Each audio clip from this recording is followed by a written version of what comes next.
Good morning and welcome, you crazy cats, joining us with the Online Darts Live League on Wednesday morning. At least it's morning in the UK. If you're tuning in from overseas, we welcome you as well, as we will finalise Group A today.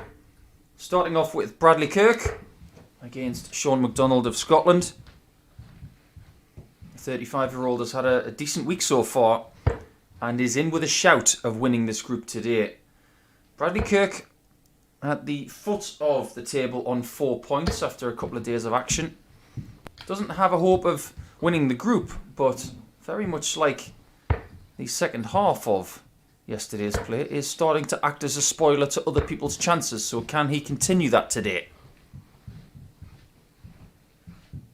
Shaun McDonald starting his campaign of 5 games today to see whether he can have top spot ahead of the likes of Martin Adams, who currently occupies that top spot. But he has other challengers as well, in the shape of Jamie Lewis and Matt Dennant, who may need a perfect day today to stand a chance of topping the group. 96. So far this week, we've seen steady stuff from Shaun. Yesterday, an average for the day of around 87.5. 6 points from 10. Exactly the same as he got from Monday. 180. But that is a perfect start there from Shaun, and that's exactly what he's looking for. Gradual improvement. He's already told me this morning that he's craving competitive action. 60. And they are dangerous words for opponents when someone is craving that. They can't wait to get onto the oche.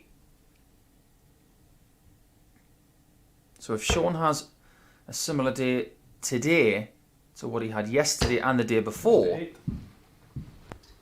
he can post 18 points, he will force Martin Adams to get 6 to usurp his potential total. But you get the feeling that Shaun is aiming for a little bit more than 6 today.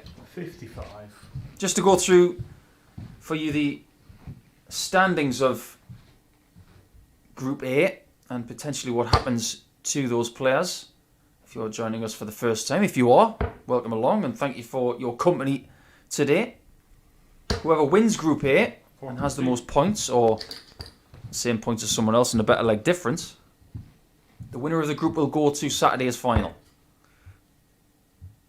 If you finish second or third, you will then graduate to Group C, where you will have some more opponents to try and get through on Thursday or Friday night. If you finish in the bottom half of this table, you will stay in the same time slot over the course of tomorrow and on Friday to see if you can also punch your ticket to Saturday's final, which will have 5 players as opposed to 6 from this group.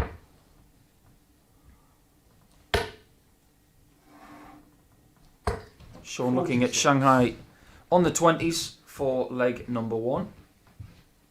It would be for a break of throw.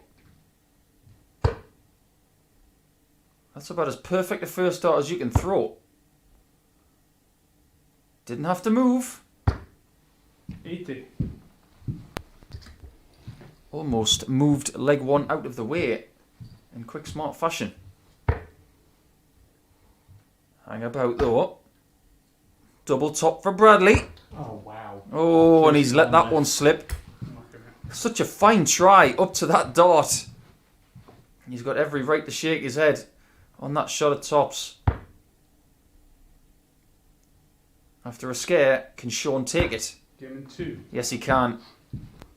It's a 6-visit leg, a 17 darter to hold in the first leg of the day. Hello there, welcome. I'm Paul the Ascent Nicholson, and I will guide you through all 15 matches today. And Shaun McDonald has taken the first leg against Bradley Kirk, an opponent he has not been defeated by all week long. A little bit of symmetry going on here between Bradley and Shaun. 83. Bit of light blue on the sponsor logo for Shaun, which echoes the colour scheme of Bradley today, who has decided to ditch the blue flights and go for a brand new set of red ones. 96. Bradley using the flight and stem combination that are as one piece. So if he wants to change the flights, he has to change the stem as well. It's been a somewhat fashionable combination that over the last 6 months. There's a lot of people trying that particular piece of equipment. But Bradley Kirk had a forgettable day on Monday. Yesterday was much improved. He went from bottom spot in the table on Monday to an individual performance yesterday of 4th spot out of 6. And that is very admirable considering some of the trials and tribulations he had on the first day of Group A. 140. I was reading his social media last night because when all 15 games are over, I can't get enough of this, so I have to stay among social media and watch other darts, of course. 58. But he has told me that he has been suffering with the dreaded dartitis. And if that is the case, I think he's handling it brilliantly. He was talking yesterday on Twitter about how he respects the players who played at the top of the game with dartitis, the likes of Mark Webster. He may be a bit young for the likes of Mark Walsh, one of my personal favourite players. He also suffered with dartitis. 56. But Shaun is not in a sympathetic fettle. He has a plan today. He's looking to execute it without any blemishes. Well, 20's first on 95. That's a little different. 55. But I can see the logic. He was looking at the 95 as a 3-dart checkout and not a 2-dart checkout. And there's nothing wrong with that. 58.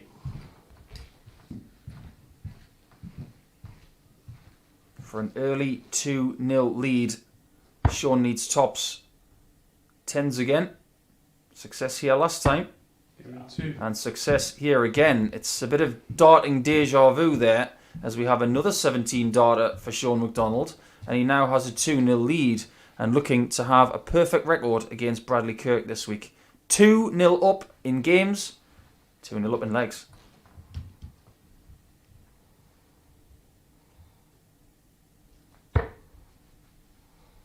Shaun was telling me this morning he's got plenty of his 44. friends and family watching on. If you are a fan of Shaun,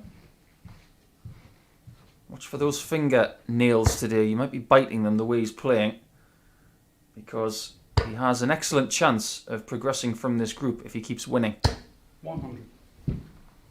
Currently top of the weekly table before this result comes in. It is Martin Adams on 14 points. Closely followed by Jamie Lewis on 12 and Shaun on 12. 82. And Matt Dennant on 10. Keelan K and Bradley Kirk, you feel, are out of the running. But we'll keep an eye on the points today as well as the leg difference, which will change game on game. 180.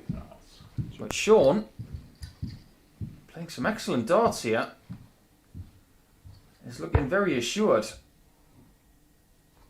Averaging around 89, which is 81. give or take 1 or 2 points where he has been all week.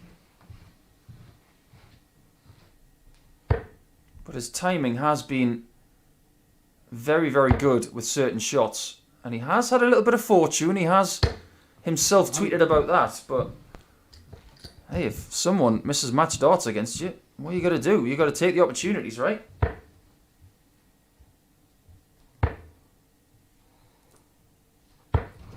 And he's looking good for his best leg of the match here, regardless of whether he takes this 1-2-1 out now or in the next potential visit.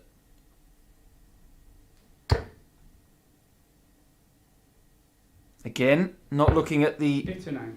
2-dart combination to finish the leg immediately, just looking to set it up. I think that shows mark of good game management. And this time he has a different target to take the leg. 96. He's down in the southwest corner at double 16. Game 1. Really good indeed. backing up the 217 darters, now with a 13. He did tell me earlier this morning that he wanted to improve and get better day on day. Well, if this performance is anything to go by, improvement he has.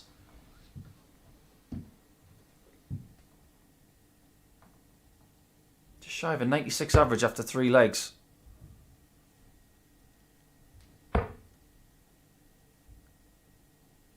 His best average yesterday was 98.43, but that was in a match he lost.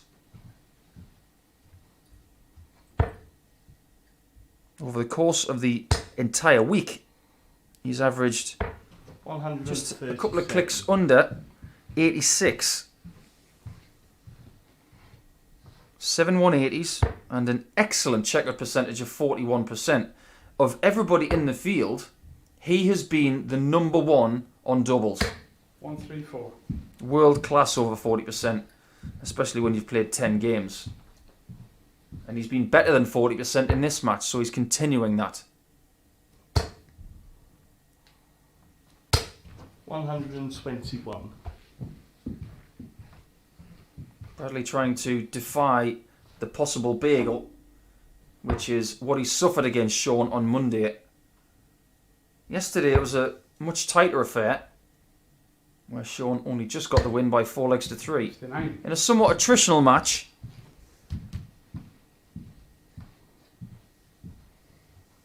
Sometimes you've just got to do enough. You don't have to wallop everybody in every game. It's just not going to work out that way. This time Bradley is first to a finish. His strongest leg so far today. You get the feeling he might be behind in the score after this visit though. Shaun looking for his third max. 140. Just pierces the air with a bit too much punch there. Mr. 151 early on in the match.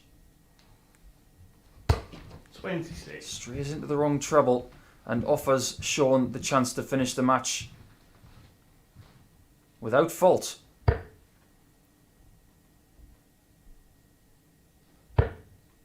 Double 18 for a 4-0 win.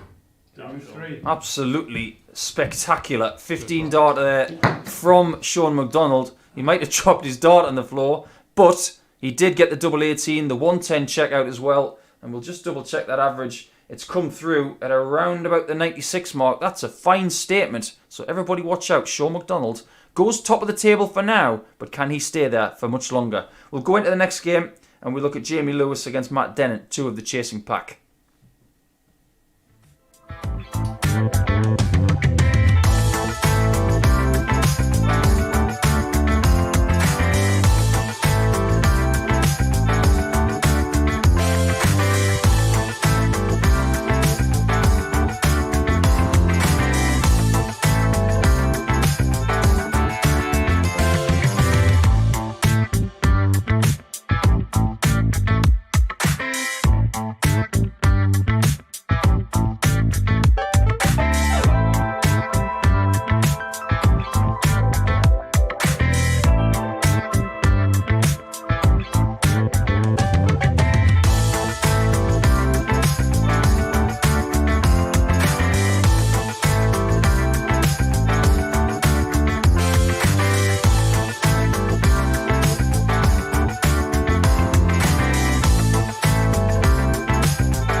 Without further ado, we go into game 2 of 15 today, and it's a early morning good morning to this man from Carmarthenshire, Jamie Lewis, who has had a very stellar first couple of days.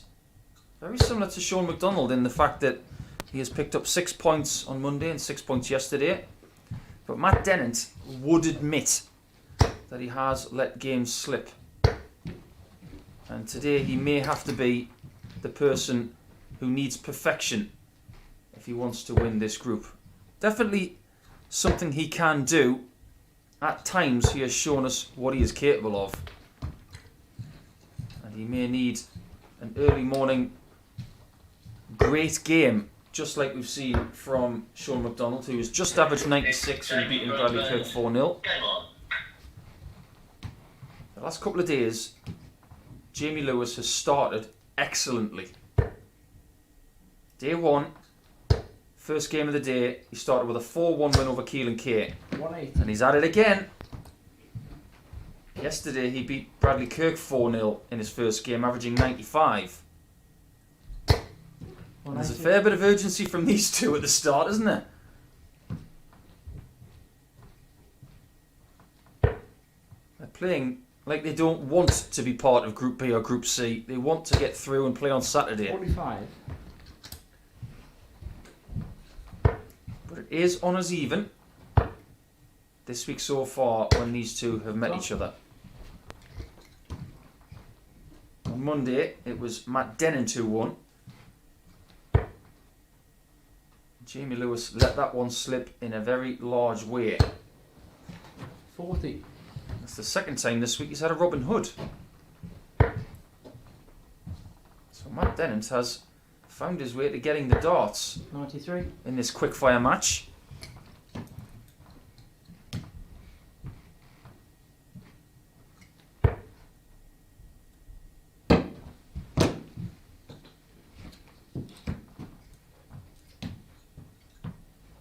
Little blow on the hands there. It has been extremely cold in the UK this morning. 60.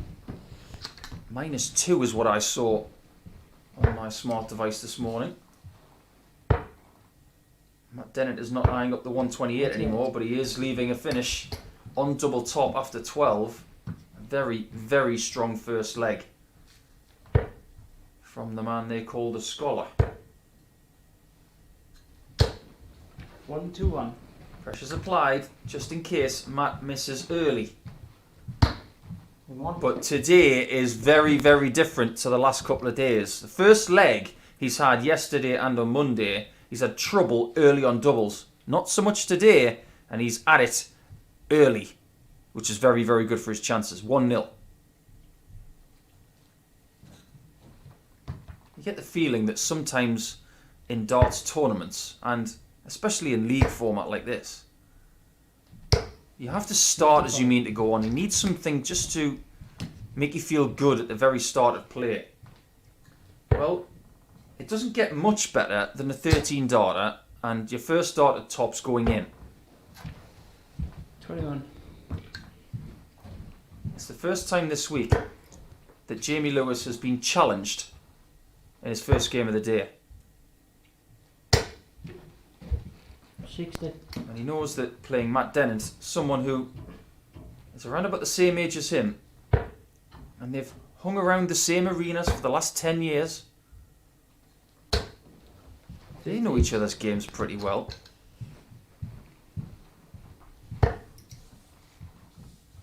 Before this game began, 93. Matt was averaging around 87 for the week so far. He was actually the most impressive in the averages for the week so far. He was the most consistent, but he was 4th in the table before play started today. He had the second most maximums at 12. Only person with more was Jamie Lewis with 14. 97.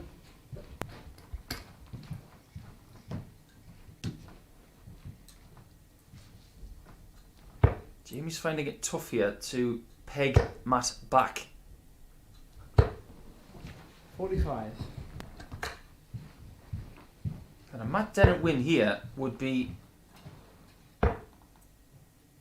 I think, bad news for almost everybody else in the chase for the top spot today, because Jamie Lewis is currently on 12 points, only 2 points adrift of Shaun McDonald and Wolfie. But if Matt beats him, 140. it means that Dennant is now on the same points as him. somewhat tentative attempt at 2 double tops, and I don't mind that,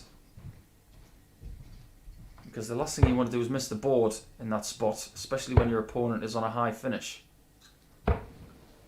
59. Tops again.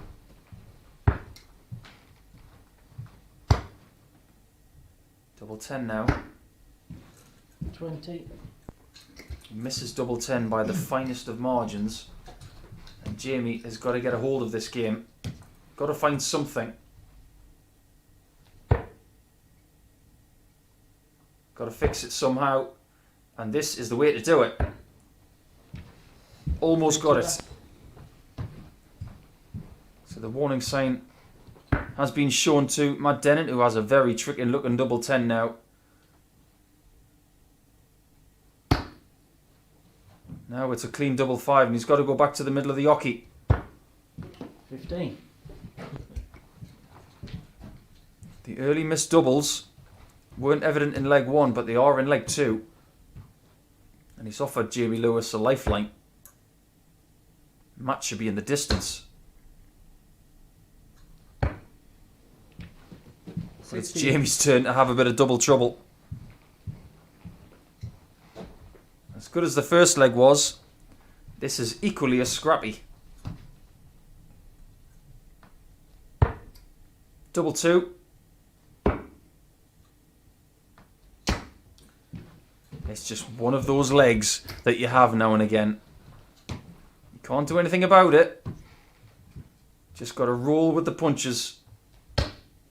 And somehow Jamie Lewis has managed to break the throw of Matt Dennant in 25 darts. We have had spells in the Online Darts Live League where people have done 2 legs in 25 darts, but this is a very tentative day, very edgy day, as Jamie Lewis equalises at 1-1.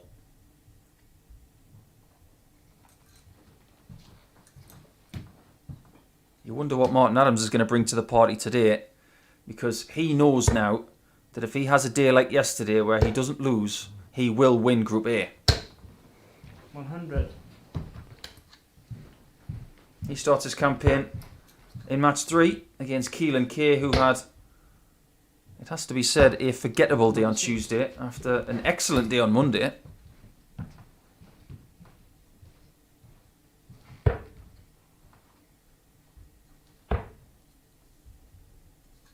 Two games that Jamie and Matt have had this week 46. have been very competitive. Matt won 4-3 on Monday. With all those mismatched darts that I mentioned earlier. But yesterday, they played a little bit earlier in the schedule in match 4. And Jamie was excellent, averaging just short of 92. But his 60% on doubles in that match 60. is what gave him the 4-1 win.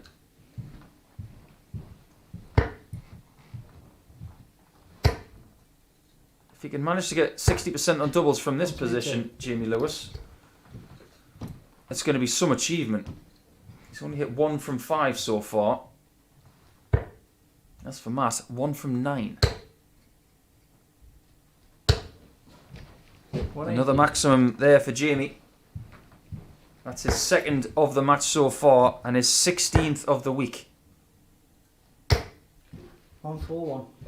Tremendous darts there from Matthew Dennant, though. Just to maximise the pressure on this ton plus out. No shot at double 19. 40. And Dennant is playing like he did in leg 1.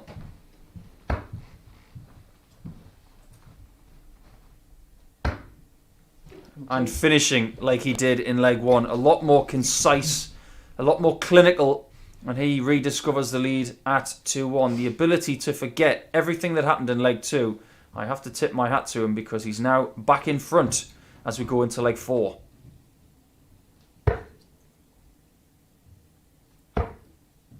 Just to diversify the conversation a little bit, there's a lot of forgettable haircuts in darts, isn't there?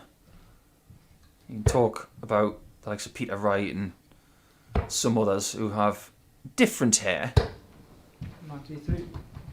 I've got to say, I'm a big fan of the bonnet of Matt Dennant. I think it's probably the coolest one out there. I said yesterday, he looks like the kind of guy that would front a band. He's got that kind of look about him. Like a Kasabian or a Mumford & Sons, that kind of look. 41. He wouldn't be out of place on the cover of a Kerrang magazine or an NME or something like that. 134. I got it completely wrong about his profession yesterday. I was told by somebody close to me that he was a teacher. Well, they were wrong. I was corrected by his dad. 40. Well, there's only one song that Matt can walk out to, isn't there? 137. School's Out by Alice Cooper, of course. Has to be. And it is his walk-on song, so good choice, Matt. 3 legs of the 4 he's played. He's left a double after 12. The scoring has been absolutely pinpoint. And his doubling is pinpoint again to get himself back into the race for the top spot in this group. He is doing an absolutely brilliant job. 2 13s and a 14 darter in between a somewhat sketchy leg. But it is 3-1 to Matt Dennant.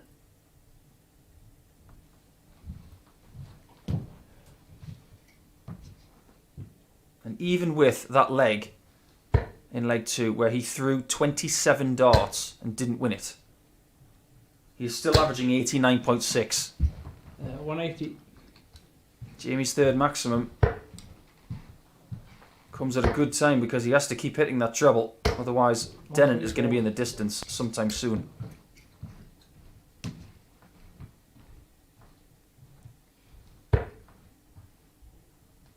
Unfortunately for Jamie, this first game of the day has just been a bit too sporadic.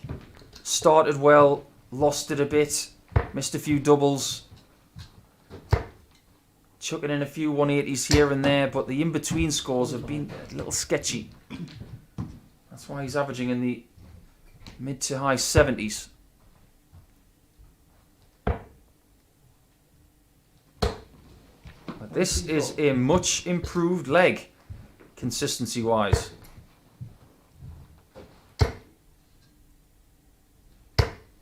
$180.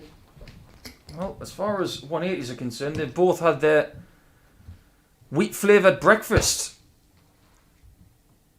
Double top. And that is a miss on tops twice, giving Matt Dennant his first match-winning chance. Highest finish of the week for Matt is a 124. Jamie's is a 101. Doesn't care about that right now. It's all about double 10. And it's another 13 darter in this match. A somewhat brilliant game when you look at the statistics of who's won in what leg, apart from leg 2, of course. But I have to say it. Great fighting spirit from Jamie Lewis. We wouldn't expect anything less from him. Can he get 2 more straight to nick the victory away from the scholar?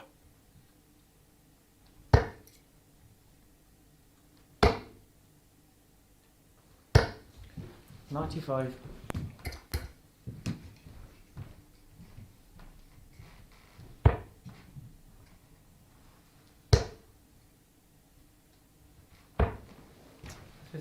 Winning legs in this match of 14-13, 13-13, 140. and a 25. If it wasn't for that leg, these averages would be drastically different. 60. Dennant is definitely in control here. I'm not sure about 19s first on 266. I think the first start has to be at the 20s and then switch if you don't get the treble. Because 100. I think it's just a more prudent plan. But ultimately, he has left a bogey number, but he's got 6 darts from there.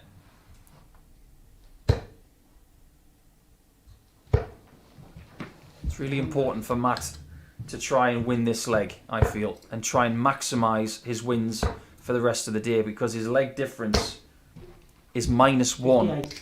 He's got to play catch up in that regard as well as the points.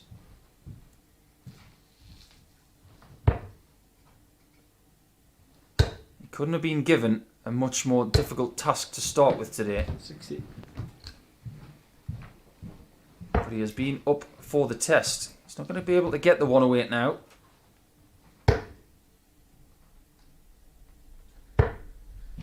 That's a great save. 58. It was a bad visit until the third dart, and now it's turned out to be okay. Because now he has the choice of what he leaves when he returns.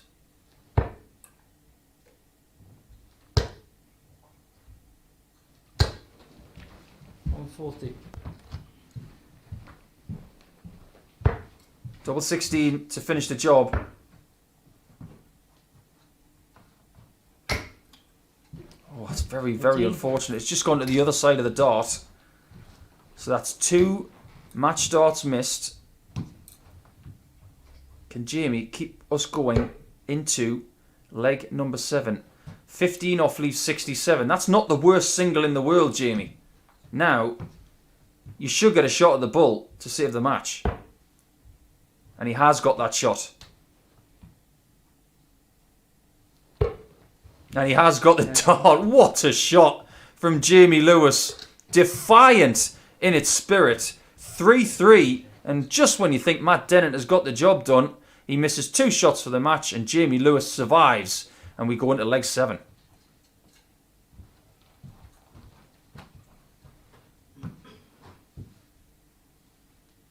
There is a saying in football that at this time of the season, there's a thing called a 6-pointer, where 2 people in the same predicament are looking for the same amount of points, of course, but the swinging point is big as well. 96. Dennant wins this leg. He's level on points with Jamie Lewis.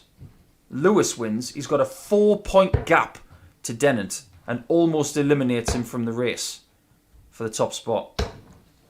It's that urgent for Dennant. And with Jamie Lewis playing Shaun McDonald next, one of his biggest rivals, 180. it's just a hugely exciting first half of play today. Third maximum of the match for Matt Dennant is a biggie. 45. It's given him the darts. We've had 6 180s in this match. 38. Jamie's not that far behind after that visit from Matt, which came up trebleless. No such drama for Jamie, 100. who gets to a finish first and will have the first crack in leg 7 to finish the contest. Look at this though. Almost gets the white horse, which is 3 of the biggest trebles. And he is now in position to get 2 further match darts. 96. Jamie will wait and hope. But without hesitation, Matt Dennant goes for double 16 and finishes the job. An exhilarating contest, a 14 dart break in the last leg of the contest, and Matt Dennant is back in the running on 12 points with his first win of Wednesday. Well, if that's what we're going to be in for the rest of the day, hold on to your hats. It's going to be very, very exciting. The next one is the league leader from the end of yesterday, Martin Adams, who now has to play Keelan K. So can Keelan spoil Wolfie's chances early on?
Welcome back, and game 2 wasn't dull, was it? It was 3-1 to Matt Dennant, then it was 3-3. And you think Jamie Lewis is going to get the job done having the darts in the last leg. But back comes Dennant with a 14 dart break to finish with an average of just shy of 92. And gets himself in the running. We currently have 2 players on 14 points and 2 on 12. So let battle commence for the rest of the day. 2 matches down, 13 remaining. And the man in green and white today, Martin Adams, who is currently in 2nd position on the table on leg difference, will now try to beat Keelan K in the head-to-head for the week, as it's 1-all, to get himself back to the summit on 16 points. Well, it has to be said, yesterday Martin was absolutely 85. superb. 10 points from 10, 5 wins from 5, 7 maximums, which was tied for the best of the day. He had the best average by an absolute country mile of 104.79. His checker percentage of around 35% was good. 180. And there's his first 180 of the day. I'm sure it won't be his last. But he also had the highest out of the week yesterday as well. 131. 100. After only getting 4 points on Monday, to be top of the table by the end of Tuesday just goes to show how well he's done. 81. I know we never underestimate Martin Adams, but what he did yesterday was absolutely brilliant. 26. And we're in for a very exciting group today. I can't emphasise that enough. Starting steadily here against Keelan. And picks up the ton to leave the somewhat easier 2-dart combination. Keelan just needs to get to a finish here. 100. Does a good job of that. It might be the 2nd consecutive 14 dart we've seen on this board. And that is what we get. That's what I like to call the perfect free kick double. Right in the stanchion, right in the corner. Nobody's saving that. Keelan K is not saving that because that 14 darter signals a 1-0 lead for Wolfie.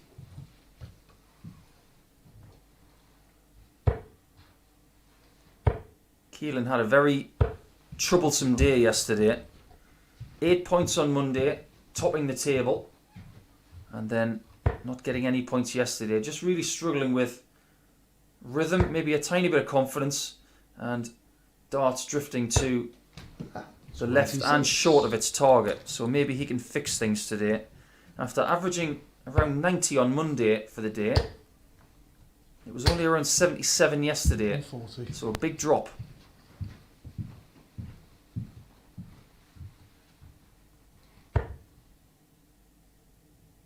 No harder task really in this group than playing Wolfie first.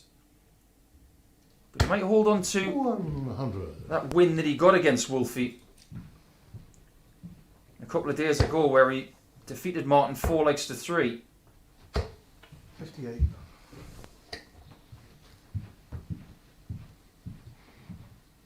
Yesterday was a different story though. Martin defeated Keelan 4 legs to 0 with an average of around 97. One of Martin's best performances yesterday.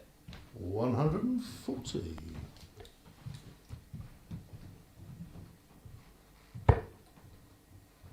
However you are tuning in today, whether it's on the Online Darts YouTube channel or via your favoured bookmaker site, we do welcome you. We can't wait to bring you the rest of the action today. We hope you're enjoying it.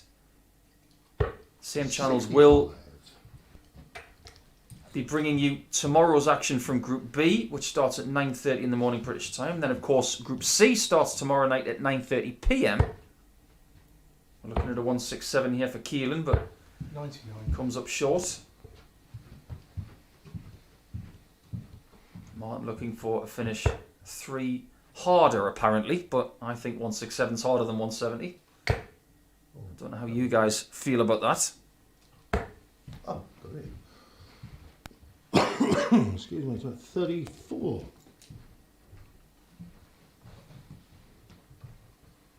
To level things up at 1-all. 8 or 16. Double top. 48. That's the one facet of his game this week that has stuck out for me more than anything. His double tops have been good.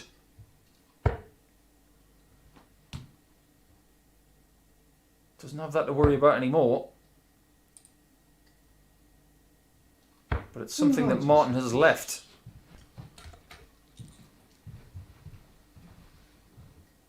Just taking his time a little bit to settle. Double 10. And a fine shot from Keelan K. An early settler for him. He did have some early troubles on doubles yesterday. Not so much here as he pings double 10 to take a 19-dart hold into leg 3 against Martin Adams.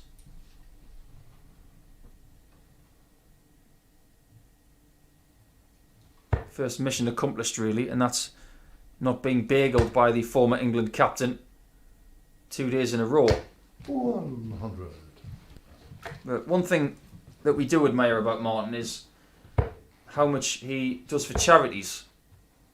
Yesterday it was the prostate cancer dart shirt. Today it's the Macmillan cancer support shirt, which I think is absolutely glorious. I'm going to speak to him later today and see if I can buy one.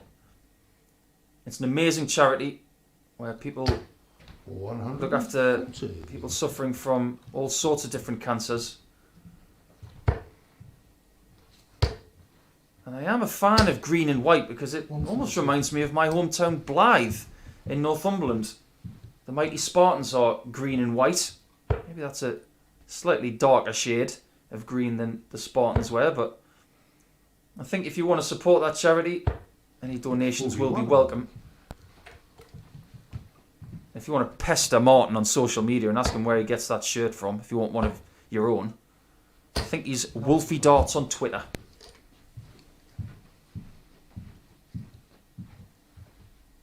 I particularly like the butterflies on the sleeves. And he'll be hoping that later today he's the one that's flying through to the finals on Saturday. Second attempt at a 170 in this match, admittedly from different opponents. And he's just underneath the second treble 20. That was a fine effort from Keelan. Perfect first start. Because now he has a guaranteed shot at the outer ring. And that was 63. Not far away. There was a definitive clip from the microphone near the board there, telling us how close that actually was. Double top. Double 10 for the lead. And Keelan has let it slip only just.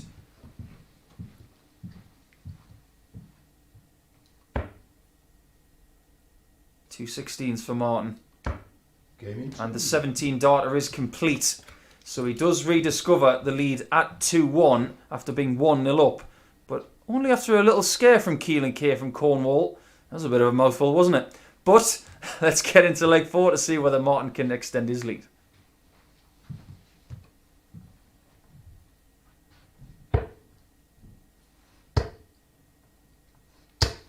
Two people, of course, that are very used to wearing the England shirt. Keelan at youth level was instrumental in winning the youth pairs at the World Cup in Romania just under 2 years ago with Brad Phillips. 100. He's trying to undercut himself there. Martin, you got a ton, not 60.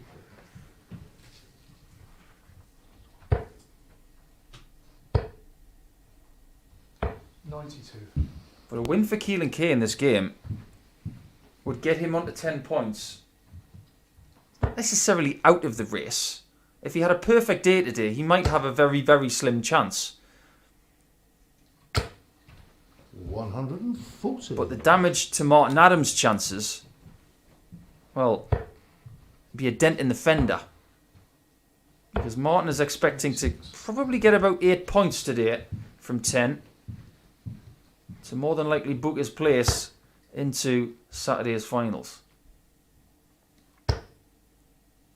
He finished second in the finals in week 1 70. behind Scott Marsh on 6 points. Lost out on leg difference that night, so he's very close to getting the title. 95. He'll be looking to go one better tonight.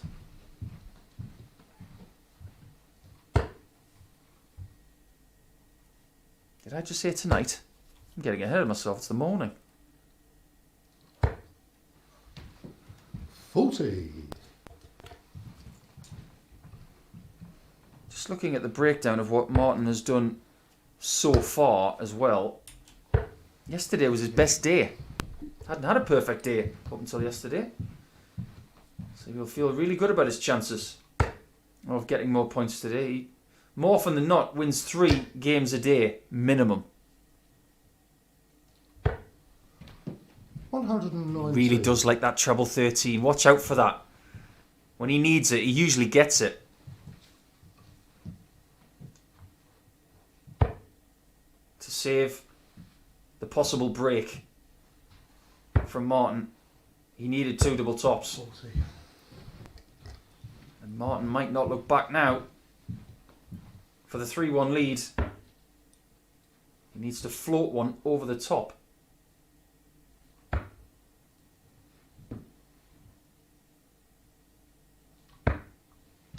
Well, there it is. The dart floats like a butterfly and stings Keelan K like a bee, because that 18 darter puts him 2 in front and only 1 away from another 2 points, which is bad for all of the chasing pack. Can he win 4-1? Let's find out.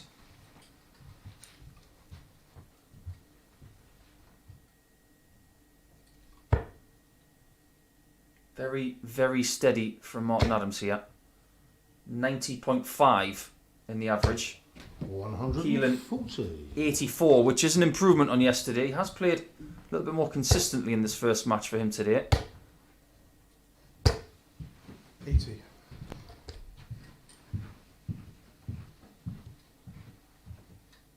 But he's got a very big job on to try and win the next 3 straight legs to get his 5th win of the week.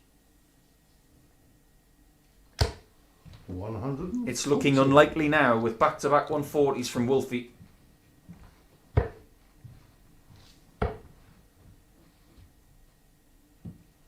I was informed a couple of years ago, because on the PDC tour we go to a place called Sindelfingen near Stuttgart. When we go there, we get catered for and we work such long hours that we don't get a chance to go to any local restaurants. But apparently there is a restaurant in Sindelfingen called Wolfie's. It's a very good steakhouse. So I have to try and find out how good it is and tell Martin about it. 140. Imagine naming a steakhouse after one of the greatest dart players to have ever graced the hockey.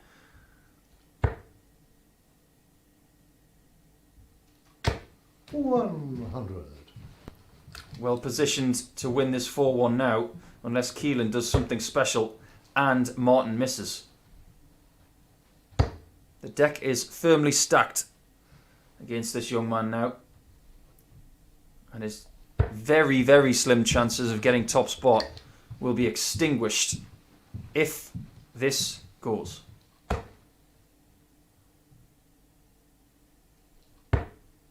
The bullseye to finish the job. 25 left. Wasn't far off. With that flick of the eyebrows, I'm thinking that maybe Keelan K thinks I should be out of here. Might still be the case.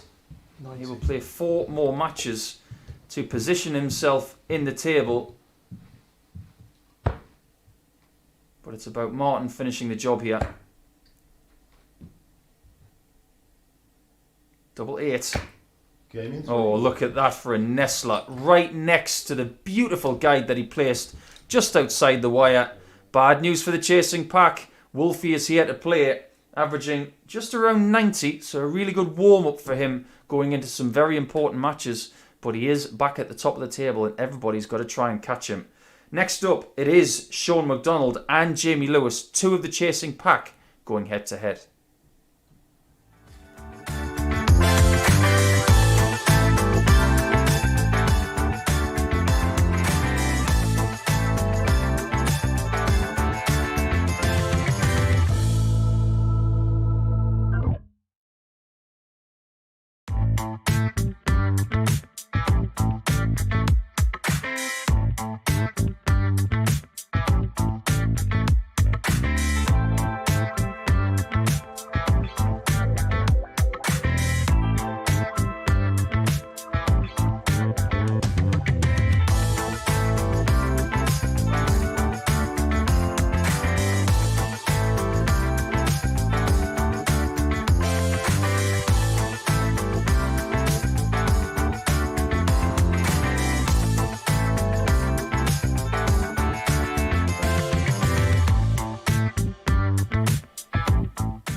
Welcome back to the action, and this game is immensely important when it comes to the table.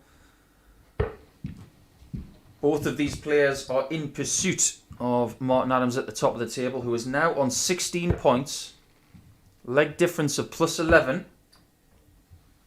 And you look at the predicament of Jamie Lewis, first and foremost, who is 4 points behind Martin Adams. So you feel, even in game 4 of the day, that Jamie Lewis might be on the cusp of needing to win all of his games from here after losing to Matt Dennant earlier by 4 legs to 3. You can't be 4 points behind someone for long and expect the top spot. But as for Shaun, who has beaten Jamie Lewis twice this week already, if he gets a third, he will join Martin Adams on 16 points and the race will start to get even more exciting.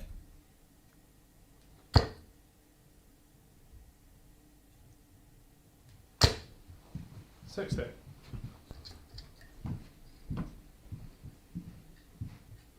Just looking at the schedule today, which has been mixed up a bit, just for your entertainment pleasure. The last game of today will be Shaun McDonald and Martin Adams. Will it go down to the wire? Will it be a shootout to see who wins the group? Or will it all be academic by then? 59. Well, in the first game, Jamie Lewis was good at times. I think he'd admit that. Just a little inconsistent, but when he was good, he was very good. 380s in that match against Matt. But he did relinquish his throw in leg 7, which has given Matt Dennant a slim chance of getting through this group himself. I say slim, 81. but if he does continue to win and beat the likes of Martin Adams, who he plays next, then it's game on. Possibly with the exception of the next game, which is Keelan K and Bradley Kirk. Every game is going to have a bearing on where the top of the table goes. That's what you want from a Wednesday in Group A. You want things to be tight. 140. You don't want someone to be bossing it the whole way. That wouldn't be very dramatic.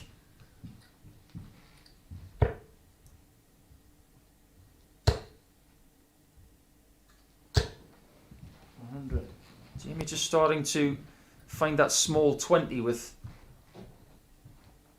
more darts than, say, in the 60 or just above. It has to be said, so far today, the scoring of Shaun McDonald has improved. 99. In that 4-0 win over Bradley Kirk in the very first game, he averaged just shy of 97. For me, that was his best performance of the week so far. 100. And to continue in that vein, 62 for leg 1.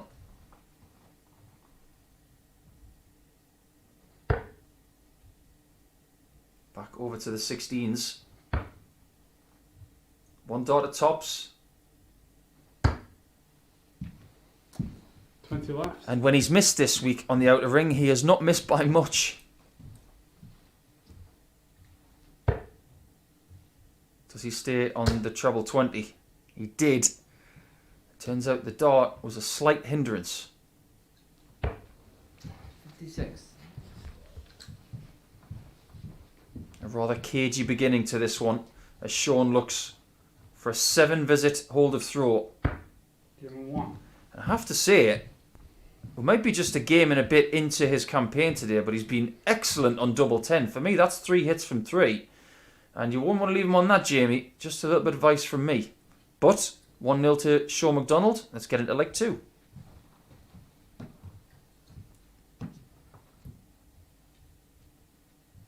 Fancy their averages won't be staying in the high 70s for very long. 96. Shaun's next match after this is against Keelan K. You will fancy him to get the points there. But now that Keelan is out of the race for the top spot, he, like Bradley Kirk, 140. can play the role of spoiler for everybody else. And the pressure can be lifted, potentially, a little bit for young Keelan. 60. I think if anybody was to give Keelan K any advice, I think the right person to give that would possibly be Jamie Lewis. He's been playing at the top level for around 15 years as a youth player. And coming into the PDC after a little stint in the BDO. If Keelan needs any advice about what it's like to be a promising 19-year-old dart player, then ask this lad. He'll give you a few what to do's and what not to do's. I've never been shy to give encouragement to the younger generation.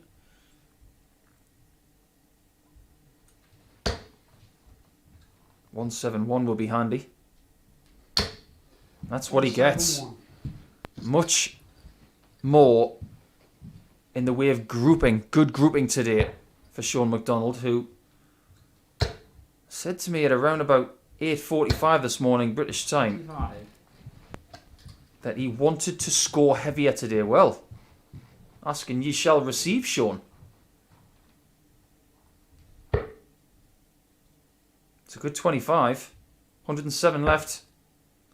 That treble 19 he's got in his pocket. And he's also got the 132. Well, if you look up 132 in a darting dictionary, you will see a picture of that shot because every single dart was pinpoint.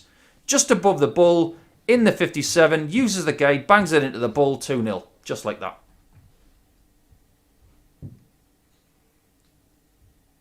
You get the feeling that Shaun is playing today with the air of someone in an elimination tournament, like it's knockout. 180. I think that's a really good attitude.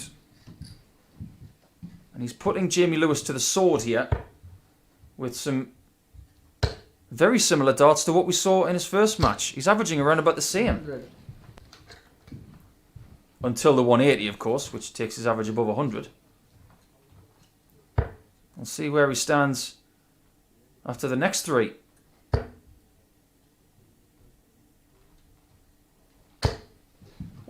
Talked a little bit about his technique, about how the elbow moves in and out. That's not a massive problem as long as the hand stays in control. But the one aspect of Shaun's technique that I admire the most, apart from his solid body position, is how much the head doesn't move throughout the throw. It's incredibly still. And that's what you need for good hand-eye coordination. You need the hand to be in coordination with the eyes, and the head needs to be still.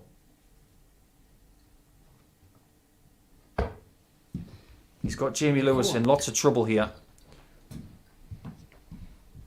And leading by 228 in this third leg.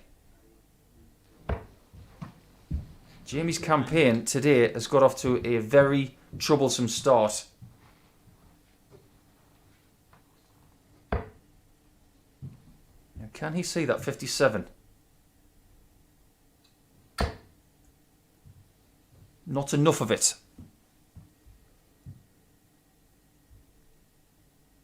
But he can't find the 54. He is playing possibly his game of the week.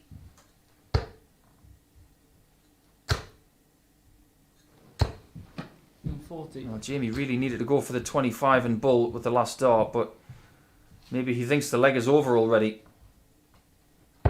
Game of 1. And he's right, because that 13 darter from Shaun McDonald takes him to 3-0 up. He still hasn't lost a leg today, and if he keeps going like this, he could be the favourite for this one. Well, I don't think you'd negate the fact that he's the favourite for the match, playing the way he is, averaging 103. So let's see if he can bagel Jamie Lewis 4-0.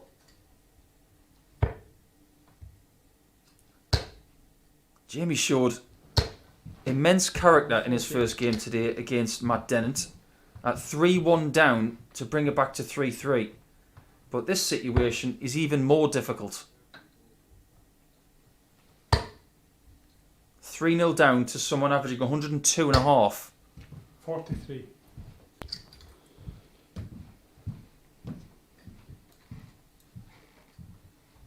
I spoke to somebody last weekend about Shaun McDonald because obviously I didn't know a great deal about him. A lot of people didn't know a great deal about him.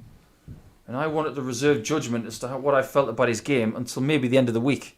I'll tell you what, today he is proving how good he is. And I know there's going to be lots of people in Aberdeenshire, up in north-eastern 56. Scotland, who will say, "We knew all along." Well, if that's the case, you're absolutely right. 60. As they say in Aberdeen, you ken your dart players. Yes, I've spent a bit of time in that area of the world. I personally think the best Premier League venue is Aberdeen. 134. Hope you enjoyed the Premier League last night. It was another good night for Johnny Clayton and an excellent night for Rob Cross. 46. It'll be an interesting night tonight. First and foremost, you've got to get your teeth around this one. This group.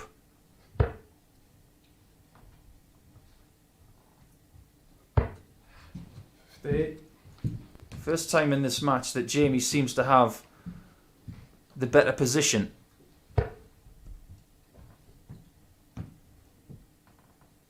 Again, the small 20 gets hit, but the adjustment is 40. exemplary. Slight shift to the right, the extra weight given to the dart on darts 2 and 3. Fantastic stuff from him.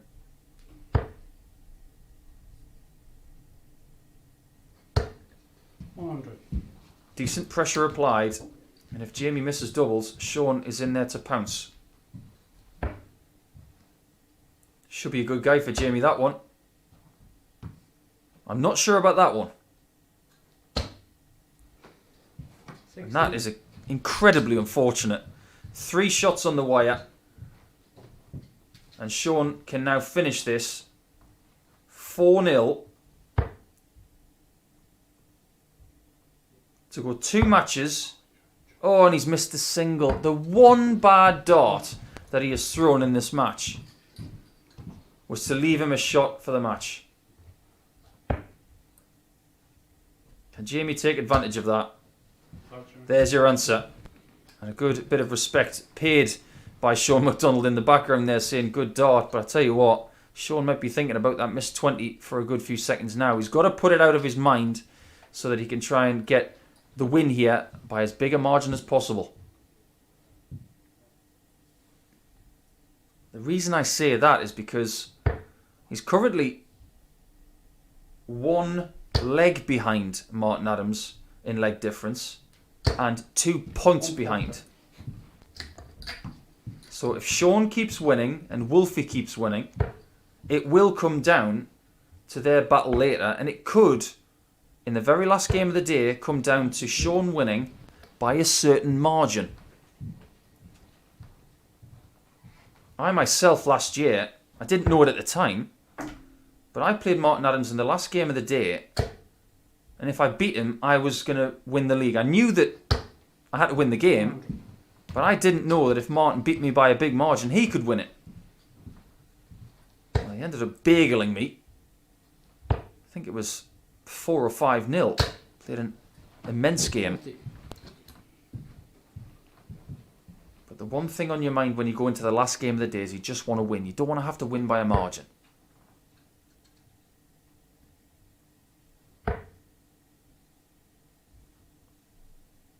Treble 18 should be the shot here, or treble 19.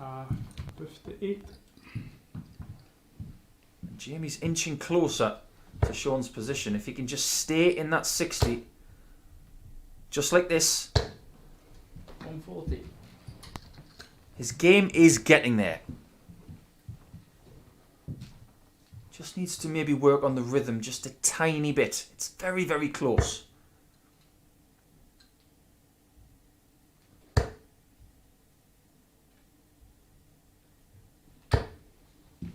Aggressive there. Could have gone for the 25 to leave 98, which is a 2-darter, but decided to go for the inviting lie. Jamie gets a shot at the bull to get within 1. 25 left. And this is Shaun's second try at winning this match. This one is a little bit more difficult than the last effort, but he still hasn't had a match dart. He still isn't going to get one. And whether that's because Shaun is missing or Jamie is hitting, Jamie has not allowed Shaun a match dart yet. Double 8.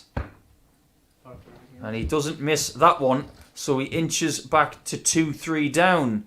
And like I said, Shaun McDonald hasn't had a match dart yet, and that is how you win darts matches. 2 more from here will see Jamie Lewis recover from 3-0 down.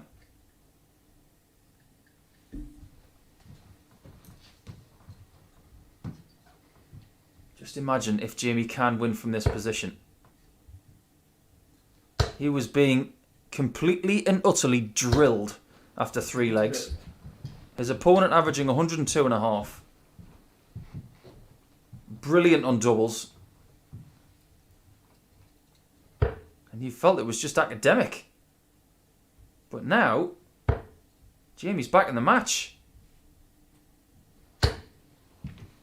140.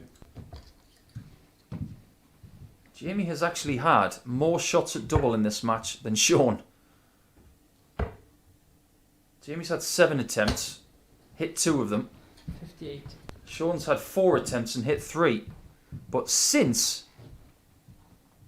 leg 3, he's had no attempts at a double. That's why we're in this position. 82. Can't leave a finish from 3-4-3. Been a lot of chatter lately about where you're positioned after 6 darts. 140. You should really be leaving yourself in that range on 3-4-1, 3-4-4, 3-4-7, or even 350, because a maximum still leaves a finish. And in a tight game, you might require that. Just remember, in week 1 of the Online Darts Live League, we saw Andy Jenkins convert 350 in 6. Maximum, followed by a perfect 170 checkout. That 6-dart conversion is as rare as an albatross is in golf. 45. It's rarer than a 9-darter.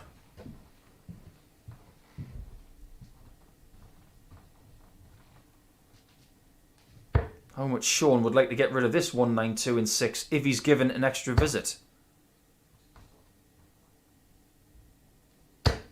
60.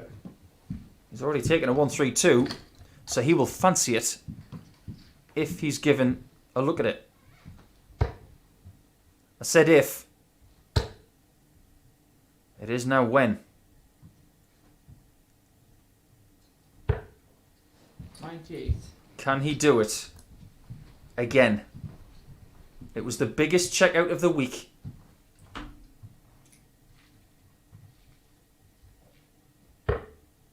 It's not on this time. The single 19 leaves an unfavourable number with 2 darts left. 36 left. He's well positioned, but again, he hasn't had a shot at a double since leg 3. Double 10 is missed and he can't save the match this time, and Shaun finally gets a shot at a double for the match. How many will it take?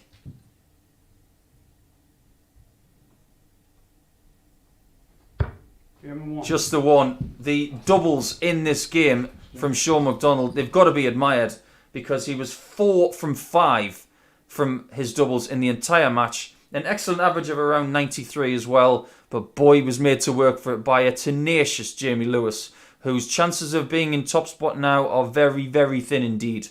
As we go into the next match, it's a little break from the top of the table as we look at the 2 at the bottom, which is Keelan K and Bradley Kirk.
As things are hotting up here at the Online Darts Live League in week 4, day 3.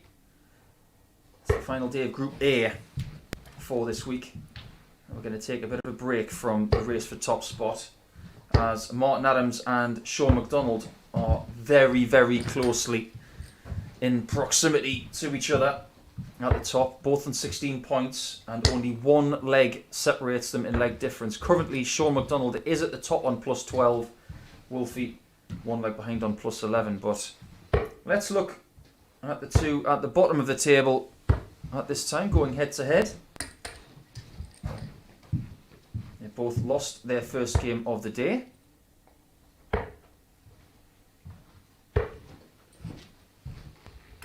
But one of them is about to get off the mark. That was normal. Try 3 more then. Okay, so that is Keelan's first. Game on. I think Bradley was saying the score tablet wasn't quite ready for the game to begin, but they've just had the notification that it is. 180. That's probably good that it wasn't 3 extra practice starts there for Keelan K, who starts with a maximum. 60. Should be a fascinating game to watch because the pressure on these guys is just because of this game, I feel. 41. You look at their position in the table at 6th and 5th respectively. It doesn't look like they're going to get into the top 3, which means Bradley 60. and Keelan would return for Group B tomorrow and Friday morning to have an extra opportunity to get into the finals on Saturday night. If somehow they can get in the top 3, they would return tomorrow night and Friday night to play in Group C. 97. But you would expect, the way that the other players are playing in this group currently, that they will remain in the bottom 3 100. and have to return at the same time slot tomorrow to take on some other players that will join us. 134. Good stuff from Bradley there to leave himself on a finish from 284. Keelan trying to graduate to tops. In 3. Does a very good job of that. You can just tell that there isn't as much pressure on these players in this match. They're playing with a level of freedom that they've wanted to play with all week. And Keelan is trying to snap a streak of games where he has not picked up any points. Well, he started very well in this one. The one shining light for me with Keelan's game this week has been his ability to hit tops. 96. He's been very good there. And if these two are going to be playing in Group B tomorrow, they will be joined by Darren Beveridge of Scotland, Jamie Clark and Greg Ritchie. Tomorrow night, which sees the beginning of Group C, sees Kevin Burness, Stephen Burton, known as Bertie, and Dave Parletti will join us as well. I'm particularly looking forward to seeing Dave. 40. Never a dull moment when Dave Parletti's around.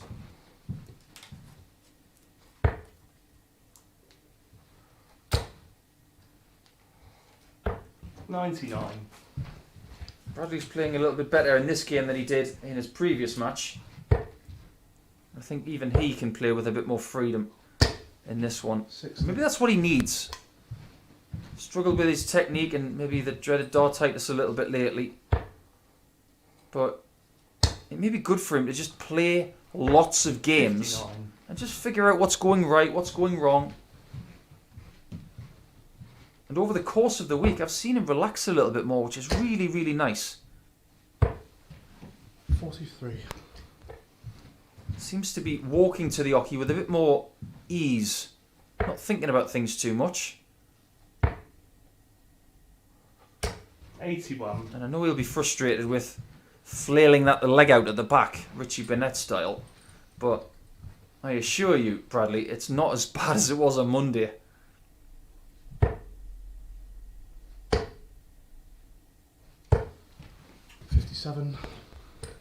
Opportunity here for Bradley to equalise after 2 legs. All is not lost. 32 left. And he's left himself handily placed. If you'd have offered him that shot before Keelan got to the hockey, he would have taken it. Because you're backing yourself to get the 32. 140. And you wouldn't back against Bradley to hit it.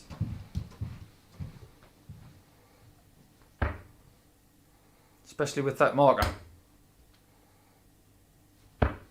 16. Unfortunately for him, he has given Keelan K a bit of a sneaky chance here.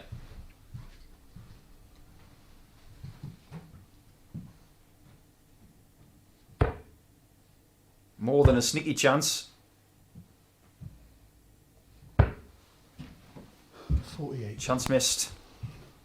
And when you get the treble 10, you do fancy that the leg is gone.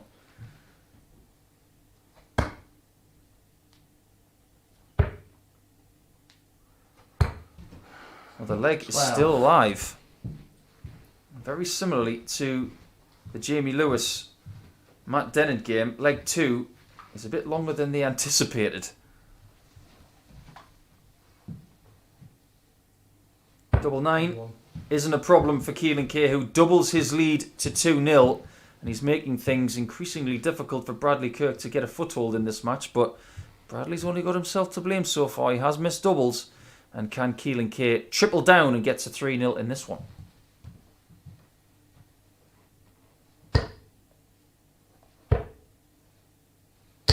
$140. You fancy that Keelan K fancies this game?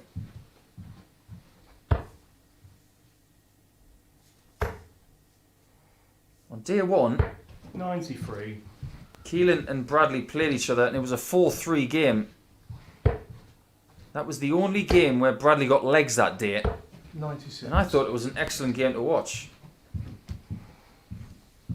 But things were turned around yesterday, as Bradley Kirk was the one to get the 4-3 win. So they've had maximum amount of fun on the hockey, these two. So if history's anything to go by, the likelihood is it will be 4-3. Oh, Christ.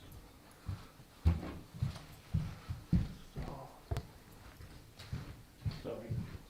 I don't know whether Bradley's point has just been left in the board.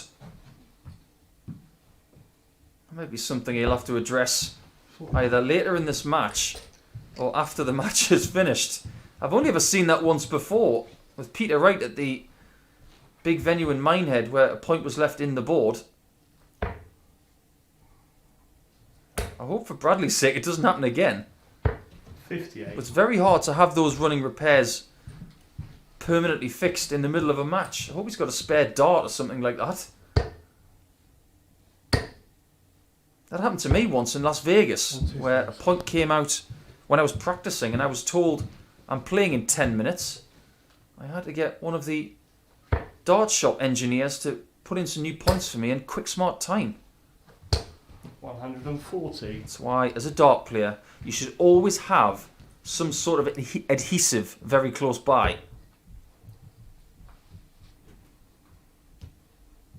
42 left. Double 18. 18 left. Every time he pulls that dart low and left, he slaps his thigh. He genuinely hates that dart. Double 16. Oh, wow. 54. He doesn't hit double 9 because he's already hit it in this match. Does it again. And he will be 3 to the good.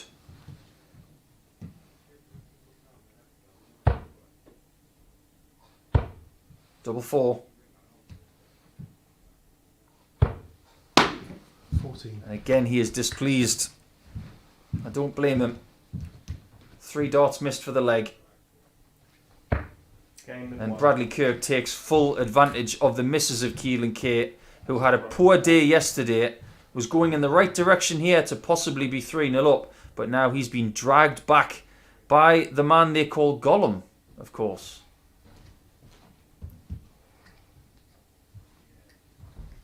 Somewhat harsh nickname.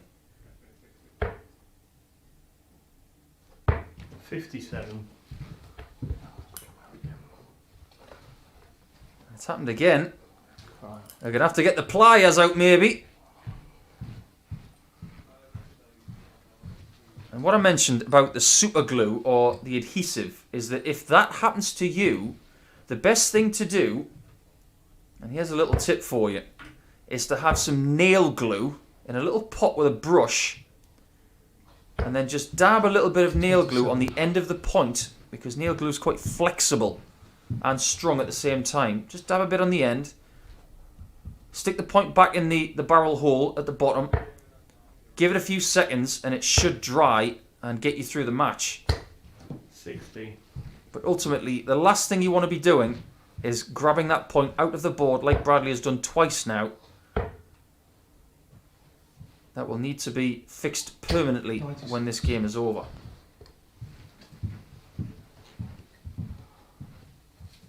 The worst thing that could happen, of course, is the point coming out of the dart before it gets to the board. Because we know that a barrel's not going to stick in the board without a point. Although we have seen some pictures on social media of darts going into the board stem first. I'm not convinced that that was real.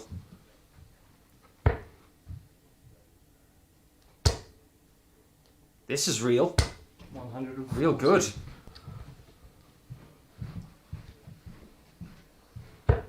This is, of course, match 5 of 15, so we'll be 1/3 of the way through the action at the completion of this game. All games best of 7 legs, of course. And after this one, we will resume our race for the top spot with Martin Adams against Matt Dennant. A must win for Matt Dennant. Loses that game, then he will be in serious, serious trouble. Likelihood is that he will not be going to the finals via Group A anyway. 78 left with 2. Just going to line up tops. 57. And Keelan has the same checkout that Shaun McDonald pinged in the last match.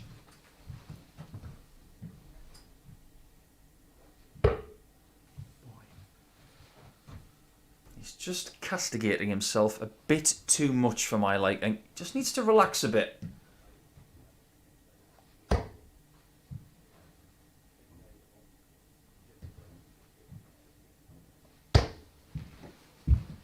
$51. Tops for Bradley Kirk. That's awkward, is it? Well, what do I know? Just when I think he's blocked the bed, he glides it next to it, just settles it underneath. What a beautiful dart that was from Bradley Kirk. And as long as he keeps all 3 dart points in, he is very much in this match. It's 2-all after Keelan K took a 2-0 lead. It was all going so swimmingly for the young man from Cornwall, but he has been pegged back by the player 7 years his senior. 135.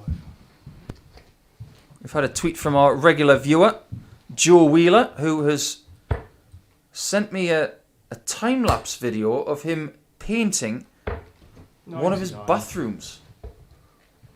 And he has made it look like the backing stage area of the World Darts Championship. 95. Joe, you've got too much time on your hands. And he's saying that the other wall, which is red, he's going to try and make that look like stage 2 at Minehead. Well, if you've got the time and the creativity, I'm all for it. But that tells me, Joe, how much of a big darts fan you are. We're lucky to have you. 100. And you're a proper darts fan if you're watching the Online Darts Live League during the day. And then, of course, the Premier League at night. 95.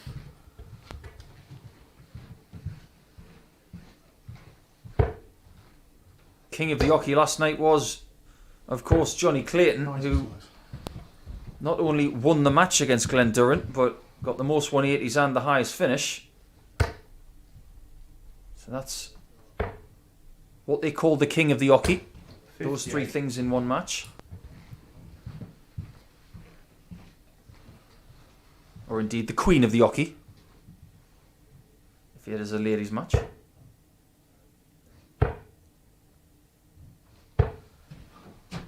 Just stuttering a bit here, Keelan. 27. Great position to be in, but to leave yourself 49 from that position is a real miss. And the more that Keelan misses 99. in that approach zone, the more Bradley will feel, if you make a mistake, I'm going to be there. I'm going to take advantage. I'm going to get closer to you in the table. And again, the single is missed. 35 remain.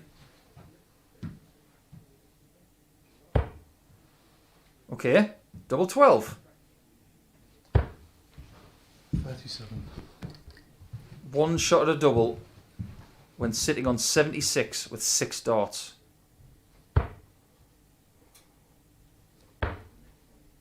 Double 8. Game in And 3. Bradley Kirk only needs 2 shots from 32, and he takes the lead at 3-2 from 2-0 down. So he is looking to inch closer to Keelan's particular spot in the league, and if he gets one more, he will be within 2 points of him. Maybe Bradley Kirk's incentive today is to not finish bottom of the table. 140. After Monday, everybody would have expected he's going to finish bottom. Nobody would have expected 96. Keelan K to finish bottom of the table after Wednesday, after topping the table Monday. And similarly, nobody would have expected Bradley to overtake 82. Keelan's points total. But if Bradley wins this match, that's for the 3rd time he's had to pluck his point out of the board. Bradley wins this match, he's within 2 points of Keelan's total of 8.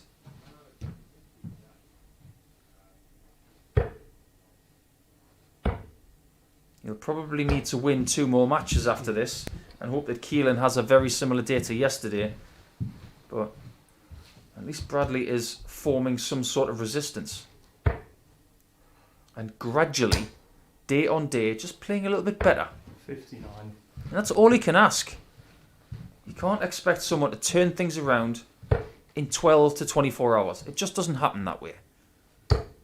You have to improve incrementally. 121.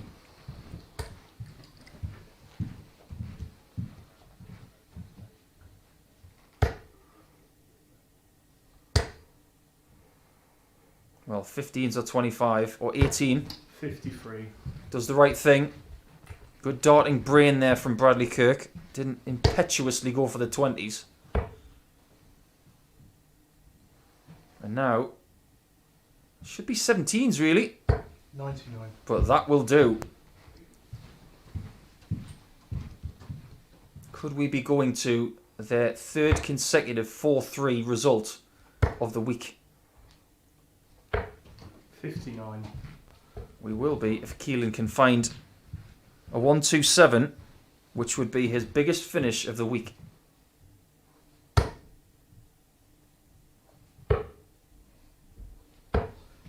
Top left. A very fine plan B there from Keelan. Still possible. And if Bradley Kirk had taken the match 80. with 57 in bull after hitting the 1, I think Keelan may have been saying to himself, pass the sick bucket. Good guide for tops. Into. Beautifully used. 3-all, and for the 3rd consecutive game between these two this week, it's going to the wire. Who's going to win the head-to-head? They may have to play each other again tomorrow and Friday, but who's going to lead going into Thursday?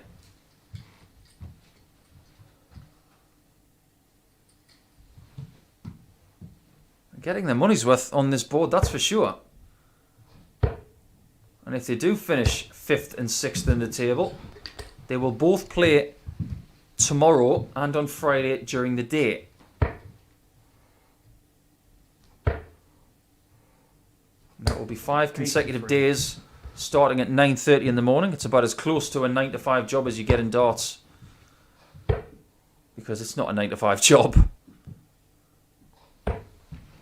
44. I've done some days in my media career, and indeed my playing career, that have lasted upwards of 16, 17 hours in the same day.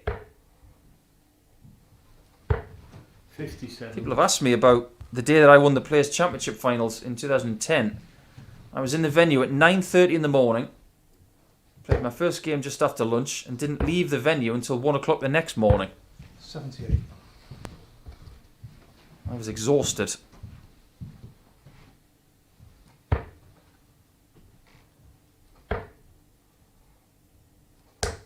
$130. That's a great switch.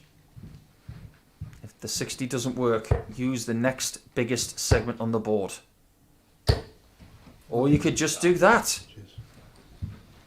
Talk about timing a 180 perfectly. His last opportunity for a 180 in the match, and he gets it. 120. Bradley's last opportunity for a 180 didn't come up too badly. Both players finishing with excellent darts. He comes up short. 83. Look how much he hates that 5. It's really starting to grind on him, that pull to the left. Is Bradley Kirk going to be the first to get a match dart? 86. Yes, he is, but he's pushed it a good inch to the right.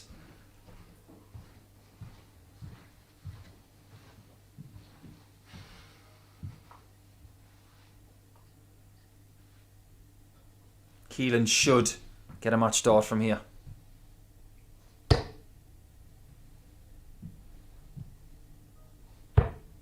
And does, but only just. 51. They've both had 1. Bradley gets 3 more. To lead the head-to-head this week. 2-1.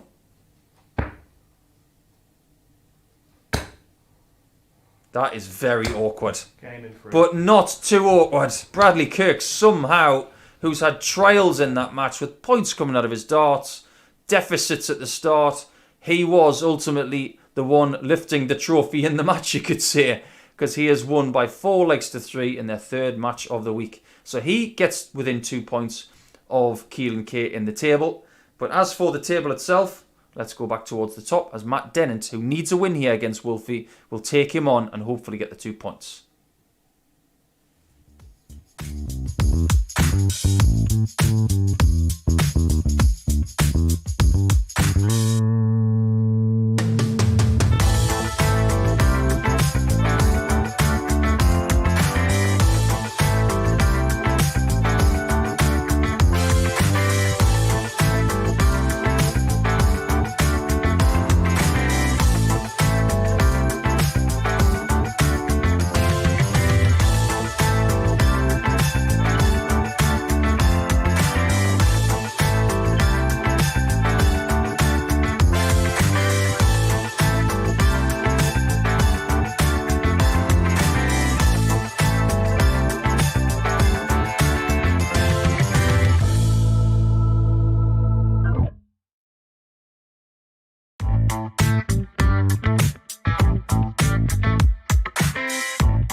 Welcome back to Game 6 of today's action, and it's our second look of the day at the scholar Matt Dennant, who will go up against Martin Adams for the 3rd time this week, and it will be his 3rd attempt to get a first win against the great man from Cambridgeshire. It is a win he requires as well, because if he doesn't get it, he will be marooned on 12 points in the league table, with Adams on 18. And with Wolfie's superior leg difference, you would fancy that Matt is almost mathematically out of the race for the top spot and will have to play either tomorrow morning or tomorrow night. All the best, mate. That's good.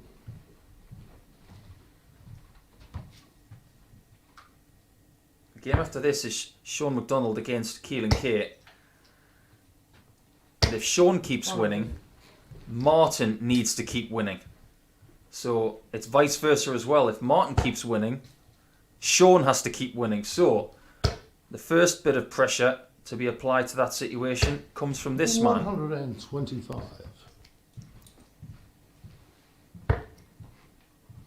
Matt has played well this week. 60. And if he is not to win the top of the table from Group A, he is going to cause all sorts of issues for his opponents, 140. I feel, later in the week. It's almost a knockout. Well, it is a knockout competition for him now. 140. 4 matches remaining. He's got one against Wolfie, one against Bradley Kirk, one against Shaun McDonald, and finally against Keelan K. Win those 4 matches, 45. and he has to hope that he can bridge the leg difference somehow. But 139. Wolfie would need to lose all of his remaining matches, and at the end of the session, Oh, that's got it. the game between Adams and, of course, McDonald 65. would have to be close. So it's back against the wall stuff for Matt. Double 16. 30. We've had a 1-2-6 from Wolfie on Monday. Can we get another? Just maybe. Well, if you're going to miss it, you might as well hit the 14 as opposed to the 25.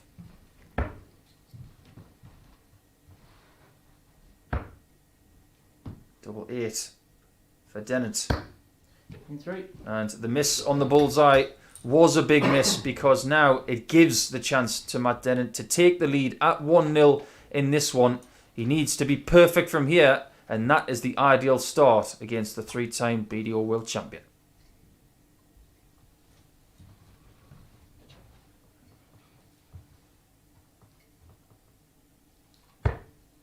There was a lot of controversy, of course, in relation to the trophy that Wolfie won 3 times recently. I'm not going to get into that 45. because this is not a show of opinions. This is a broadcast of great talent about what's happening right now. And I'll tell you what, if it was up to me, if that trophy needed a home with an ex-champion, I can think of nobody better to look after it than Martin Adams. 58. Or maybe he could have a playoff with Glenn Durrant because they both won it 3 times. So, It's usually the case, isn't it? You win a trophy 3 times, you can keep it. Well, they both won it 3 times and neither of them got to keep it. But I have been asked on social media by Nicky Ashman just now, 81. what do I think is up with Glenn Durrant at the moment? Great player, just not happening for him. Well, Glenn's obviously a little low on self-confidence at the minute. Sure. And I think his action's just a little bit more loose than it has been in the past. It just needs a bit more rigidity. So maybe Glenn would benefit from just working on something with his action and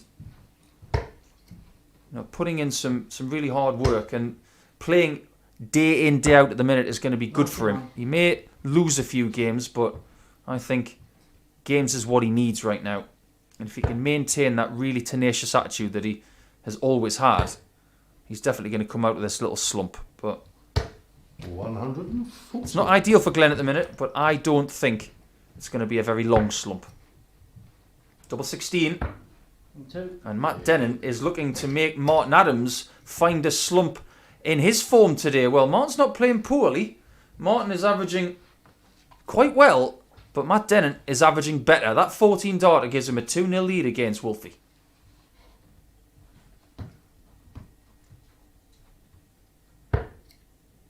.89 average for Martin, but Dennant has lifted things. 99. 94 for him.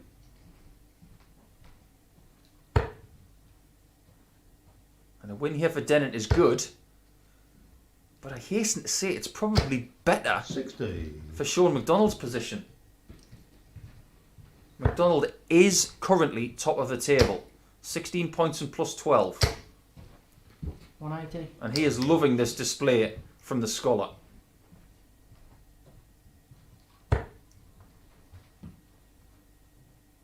If Adams loses this match, 140. it will be the first match he's lost since around 1 o'clock on day 1, where he lost 4-1 to Shaun McDonald. 44.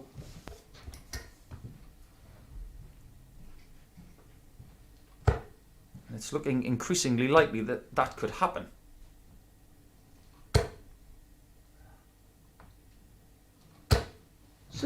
Matt has been really steely today. He lost 4-3 to Martin in game 3 on Monday. 140. And he lost 4-1 yesterday as Wolfie posted that average of the week, the 104. But Dennant has come back swinging here. 100. He's not going to look at the double 19.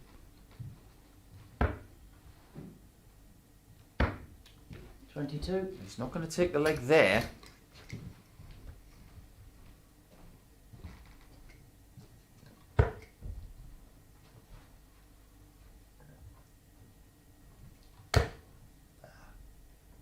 But you would fancy that Matt is going to take it now, 45. especially when Martin has not found any doubles in this match so far. Getting so close. No score. But if there has been a tail of the tape for Matt this week, that has been it. Too many misses at the outer ring. Wolfie, double 18. Oh, and he finds it as well. Just claws his way back into this match. If he misses that and Dennant hits, you can't see a way back. But now, just a little bit, you can feel that Wolfie is getting back into it. Can he keep it going in leg 4?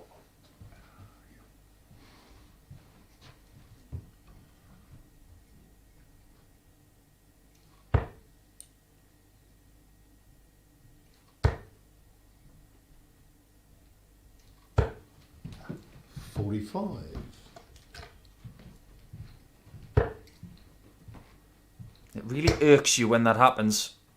You've got multiple darts 9. for a 3-0 lead. And that 3-0 lead makes you feel so good. You feel almost invincible, like you're going to win every leg. But when you miss and your opponent takes out something like 96, 97. you feel just a little bit more fragile.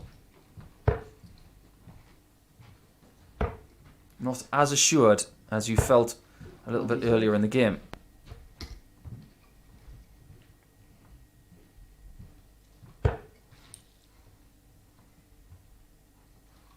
Does have to be said though, Martin is not playing as well in this game as he did 85. in his previous one. He was excellent against Keelan K. Done. Maybe he's got the invincible feeling against Matt Dennant, as he has not lost to him this week.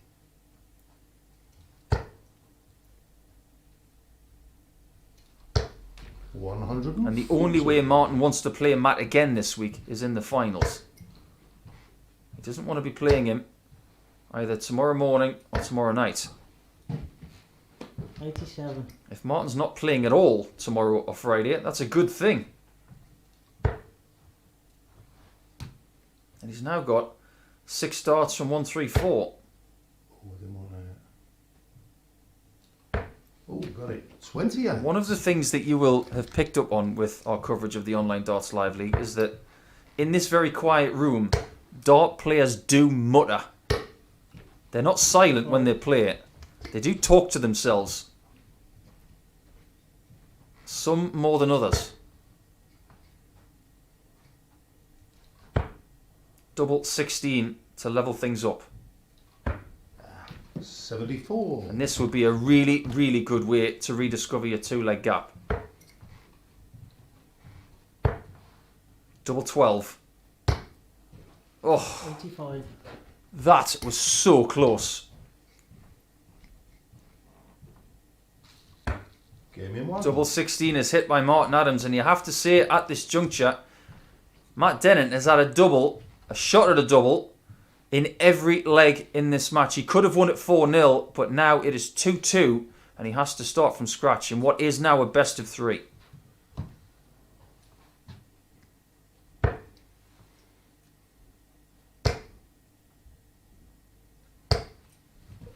$40.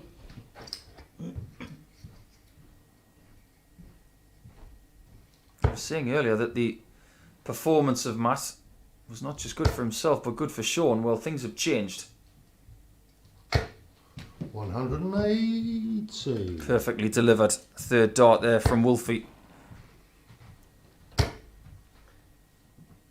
who has registered the only ton plus average this week. 100. And it was against Matt Dennant, like I said, 104.79. His biggest finish of the week has been beaten by Shaun by 1 solitary point. 135. But Adam seems to be hitting the afterburners now that he's got this game level again. And somebody's pressed the snooze button on Matt Dennant's scoring ability as well. He's woken up.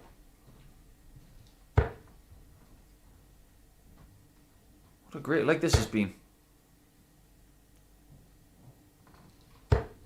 140. Oh, that's a magnificent last start. A lot of people might have switched to the 18s, myself included.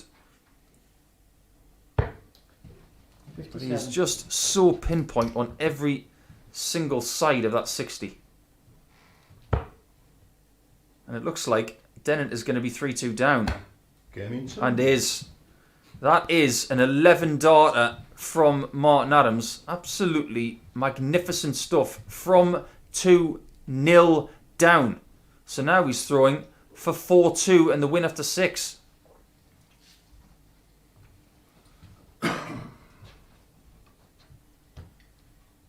Look at Matt Dennant in the background. He's thinking, what is going on in this match?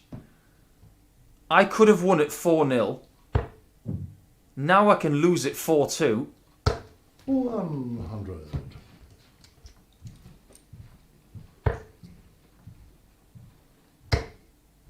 If you guys are tuning in 140. through the Dartosphere, however you're tuning in, via the Online Darts Live League YouTube channel, or via your favoured bookmaker site, please gamble responsibly, of course. Over 18s only, biggambleaware.org for more information. 55. You may think that darts is easy. Darts is not easy. These targets look quite big when you have the camera pointed at the board. Get next to a dartboard, those targets are small.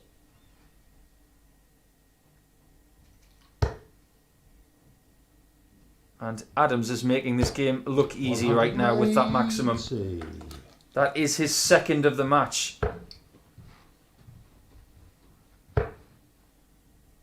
He's losing that stat. Matt's got 3. 34. But what is it that Bobby George says? 180s for sure, doubles for door. Well, doubles have separated Matt Dennant from the victory in this one.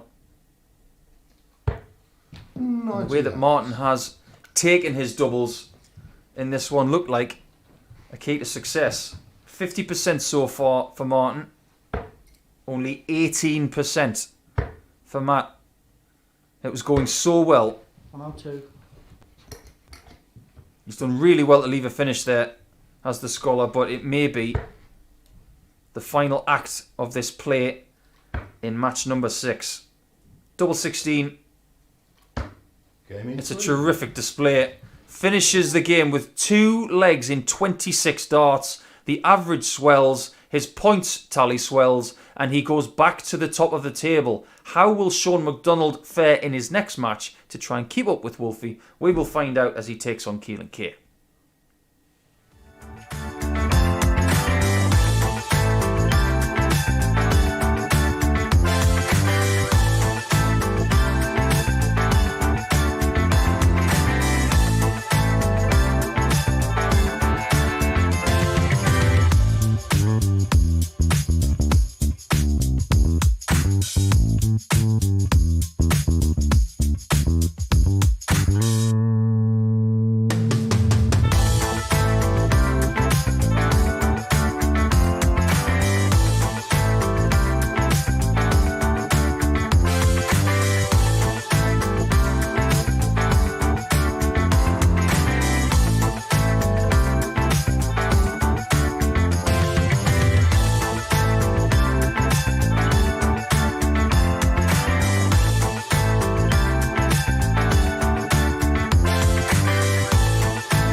Game number 7 of our 15 today with the Online Darts Live League. We thank you for your company.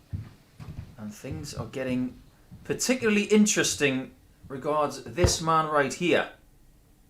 The 2002 World Youth Masters champion from 19 years ago. I won't emphasise that too much to Shaun. There you see the WDF World Cup winner in 2019, only 2 years ago. He will try and scupper the chances of Shaun for today and this week by getting what could be classed as an upset win. They have played each other twice this week. It is currently 1-1. The second win over Keelan for Shaun in this match is now needed.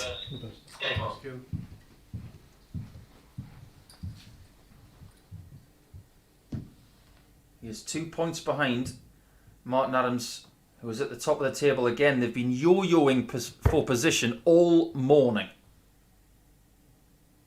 It started with Wolfie, then it was Shaun, then it's Wolfie again. Can Shaun get it back? Well, a win here of 4-2 or better against Keelan 1, 2, 3. will ensure that. If Wolfie keeps winning, Shaun has to keep winning. Simple as that. The likes of Jamie Lewis and Matt Dennant now look like they're out of the race. Not mathematically yet, but the way that Shaun has played and the way Wolfie's playing, it's looking very likely that they're not going to lose any matches. Until, of course, they play each other 58. in match 15 of the day. Kudos to the scheduler in putting them last, because it could be a very interesting end to Group A here in week 4.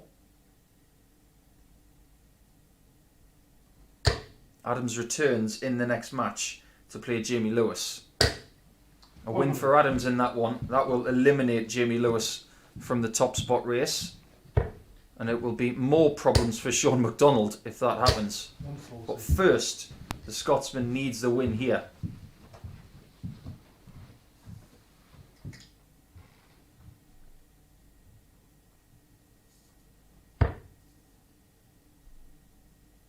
Shaun will be hoping that he doesn't have a repeat of what happened on Monday, where Keelan won 4-0. Come on. That seems like a long time ago.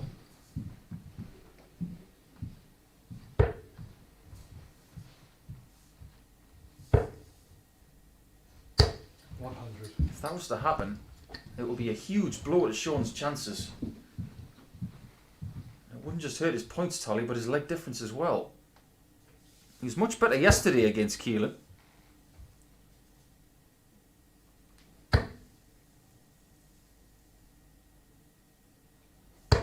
He didn't have it all his own way though. He had to get really lucky to win that match, and we'll touch on that more in a second as Keelan goes for double 10. That's good. And that is as good a checkout as he's had in the last couple of days. Maybe a little bit of extra bounce in the step there for Keelan. And is that a bad sign for Shaun? We will wait and find out.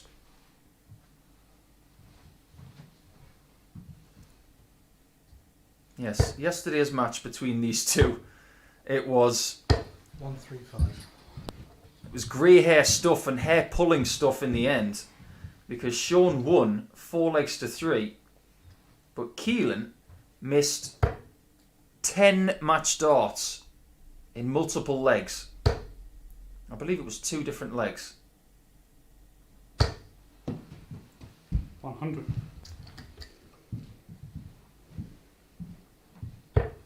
So are things about to turn around? Is Keelan going to slay the ghost of Tuesday?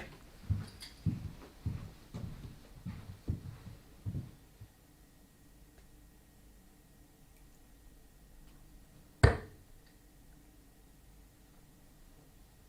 had some people asking me what it's like to commentate on my own. 135. It is good fun. I love watching darts, as everybody knows. It is 78. a little bit more fun when you've got someone to commentate with, though. I'm not going to lie. I would have loved to have shared the box with Chris Mason. And hopefully my radio colleague and I will be in the same box sometime soon. But for now, we'll just have to put up with me until, of course, Monday when Chris returns for week 5. He might, I was going to say, he might go to the 57 here, but that is a beautiful last start from Keelan. Not what Shaun wanted to see.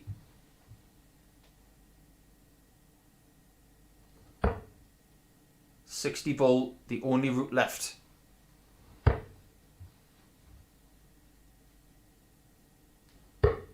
$40 left. God, it's so funny how many times you get the bull when you've got 90 left instead of 50 in that spot. Well, Keelan has the option of the bull, but decides on 60 for double 15, and it's in there. Well, you don't usually go that route, but that's a very Michael Smith thing to do. If you like double 15, leave it, and if you hit it, you're all the better. He's 2-0 up and causing problems for the Scot. Oof. That is not what Shaun wanted to hear, to see, to feel, and that will have hurt him.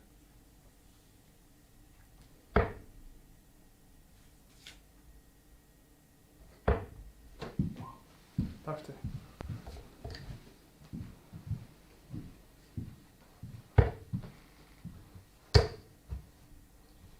$140. Well, someone has obviously got their act together after losing to Bradley Kirk, because since then, Keelan K is averaging in 3 figures. He's turning into a bit of an enigma player. A feast or famine player. 60. And this is a particularly feasty performance. Shaun has continued what he's been doing all week long, averaging in the late 80s. It's been a bit better than that today, though. He averaged just short of 94 with 80% on doubles against Jamie Lewis in his 4-2 win in match 4. And he was excellent in beating Bradley Kirk earlier, 97. 4 legs to 0. But his undefeated run today is under threat. And his league winning chances are becoming a little dubious. Because if he loses this match to Keelan and Martin Adams wins the next match, there's a 4-point gap there now and he needs help. 100.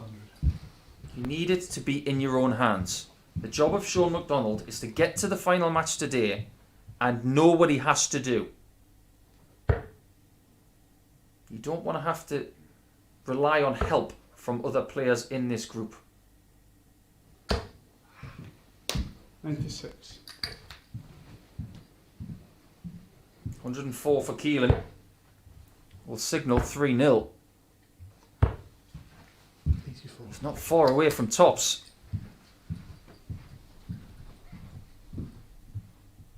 Similarly to Matt Dennant in the last match, Keelan has had a shot at double and every leg in this match so far. Will he get another?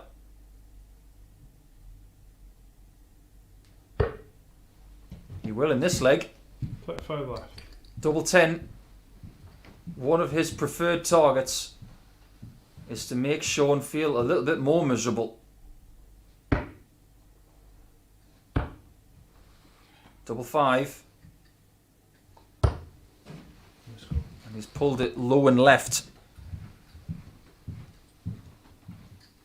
Shaun getting very, very fortunate here on his own throw to get a 7th visit.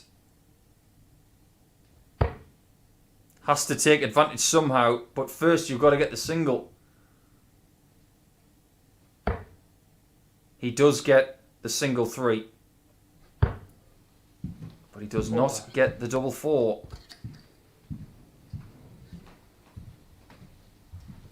There's a lot going on at the back of the room with Keelan. A lot of wiping of hands and use of the towel. In 1. And that right in the middle double 10 signals 3-0. You will not find a better double 10 in the world today than that. That was in the bullseye of the double 10. And he's only one leg away from getting his first points in over 24 hours.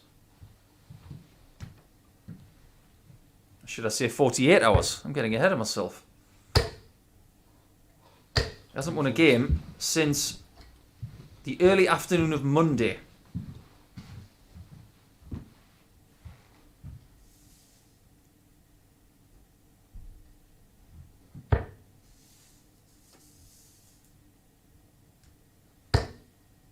The last person that Keelan beat in this group was Matt Dennant, 4 legs to 3, at around about 1:45 British time on Monday afternoon. And that was his best performance of the entire week. He averaged 97, had 80% on doubles in that match, but since then it's all gone wrong. Until now.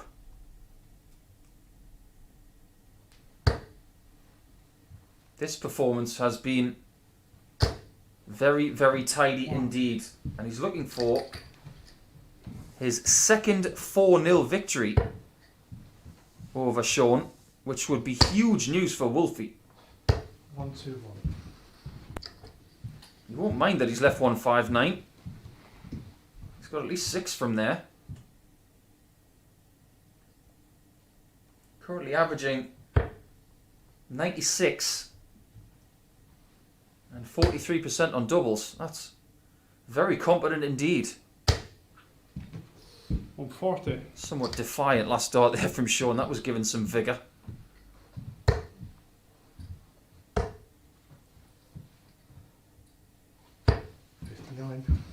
Bare minimum really from Keelan to leave himself on the 2 darter, but it is guaranteed and it is for the match. A 4-0 loss here for Shaun would see his leg difference plummet to +8 for the week. And that would be 5 legs behind Wolfie. And most importantly, he would remain 2 points behind.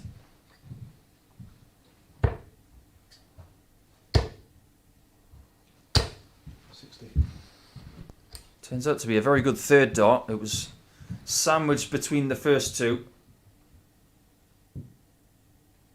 And he's sitting on tops if this isn't hit. Nothing but net there. Nothing but net at tops. 100. Not quite. And you fear for Shaun's chances now because this is Keelan K country. Yeah, well played. Really well played. I echo the sentiment there. And you just feel that Keelan needed something like that. He is out of the race for the top spot, but he still gave it a bit of that. A little bit of gumption. Just goes to show how much he wants to win every match that he plays. But that 4-0 loss for Shaun is huge for Wolfie, who plays in the next match to try and get his gap at the top even bigger.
into game number 8 now with this heavyweight clash between Jamie Lewis and Martin Adams.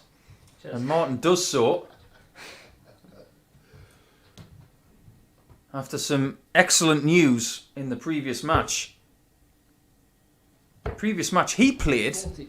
he averaged 94 with 50% on doubles in a 4-2 win over Matt Dennant after being 2-0 down. The exact same average, or pretty much exactly the same, 94 average, 100. and 50% on doubles for Keelan K in a 4-0 victory over Shaun McDonald has given Wolfie the chance to open up a 4-leg gap at the top of the table.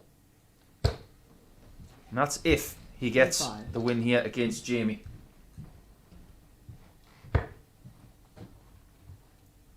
The win for Wolfie as well would also eliminate the possibility of Jamie Lewis getting top spot.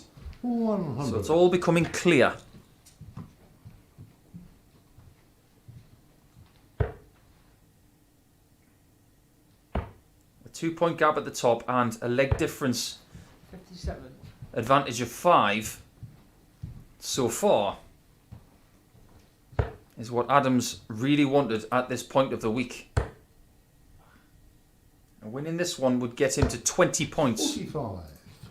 But a win for Lewis would get him to 14 within 4 of Martin and still not out of it yet. He will need to win his remaining 3 games and win them well if he stands any hope at all of winning top spot.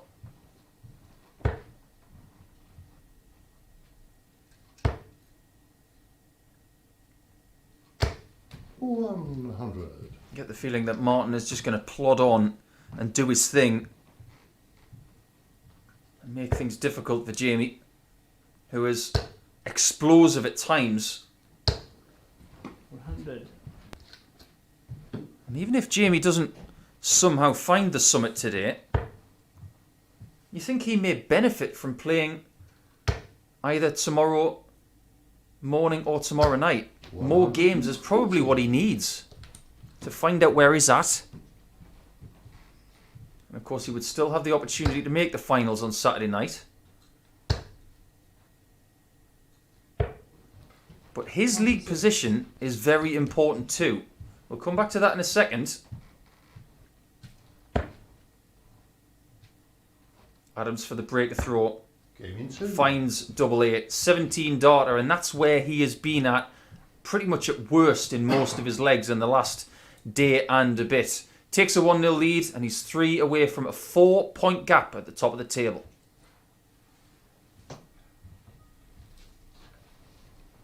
Yeah, Jamie Lewis at the moment on 12 points, the same as Matt Dennant. But Jamie's leg difference is much better than Matt's. It's 9 better. 85.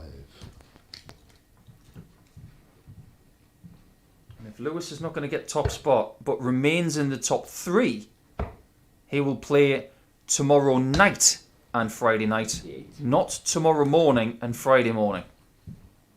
And we've already seen players who fail to get through Group A still making the final. Barry Bates did it a couple of weeks ago. 180. It's increasingly likely that Martin is going to be going through as the top dog from this group. 58. He is playing the best of everybody, the most consistent all of a sudden. And after only getting 4 points on Monday, that seems like ancient history. 140.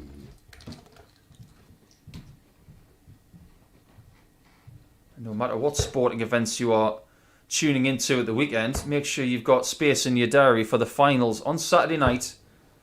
57. 5 players who will all play 4 games, and the winner of that table will be the weekly champion and will join weekly winners such as Scott Marsh, Chaz Barstow and James Richardson. Double 8 for Wolfie. 80. And the 12 dart has been missed, but you fancy he's going to get it next time. You might want to watch the Masters Golf and have the darts on as well. 100. What a fine choice that would be. Double 8 for Wolfie. Just a little step to the right.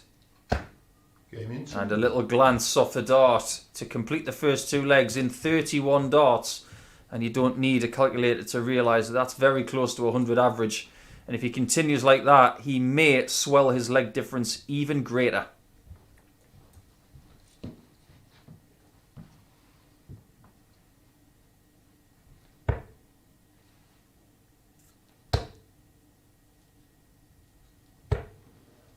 The 81. encouraging thing for Jamie this week is that he has at times looked very good. You can see in the background just how frustrated he is with the odd dart here and there. Nobody wants to score 81 when they've already got 80 in the bank with 2 darts. 40. But these are the things that can be ironed out over time. Just got to keep a good process and maintain good technique. 28. And if you identify something that's going wrong, put it right. Just don't expect it to magically disappear.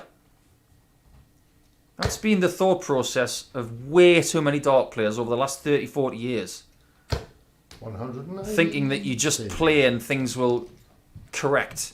Well, it doesn't work like that. You need to get advice. You need to figure out what's going wrong, how to put it right, and then after that, it's about practice.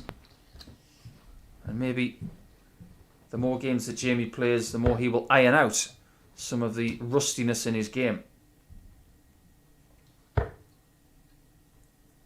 problem for him right now is that this game might not last as long as he would want it to, because Adams is playing destructive stuff.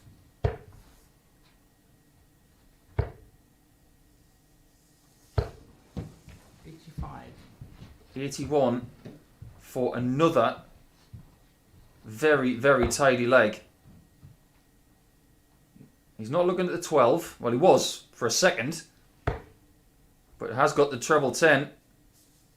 And he's got the double 16 as well.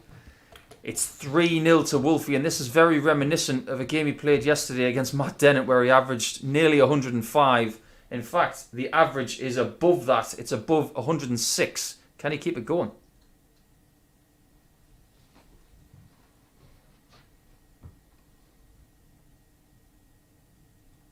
After that last start, it has just dropped to 104.86. But that's very similar to what he did yesterday. 104.79 was what he got against Matt Dennant. So he's gunning for the best winning average of the week. 60. After this, Wolfie has 2 games left. He has 1 against Bradley Kirk and 1 against Shaun McDonald.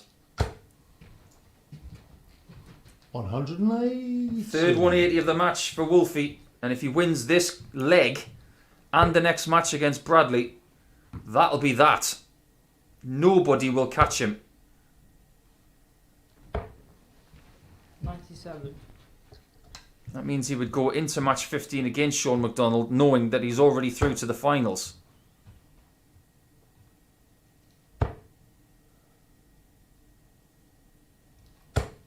I don't think anybody would begrudge him a place in the finals by winning Group A, because overall he has been the better player.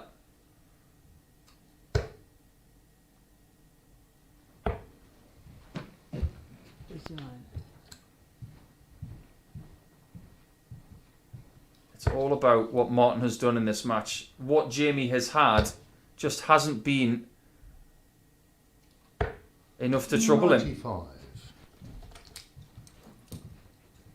And you can't envisage when he's playing this well that he's going to miss the 46 as well. And Jamie might just have to choke this game down to Martin was too good. Double 16.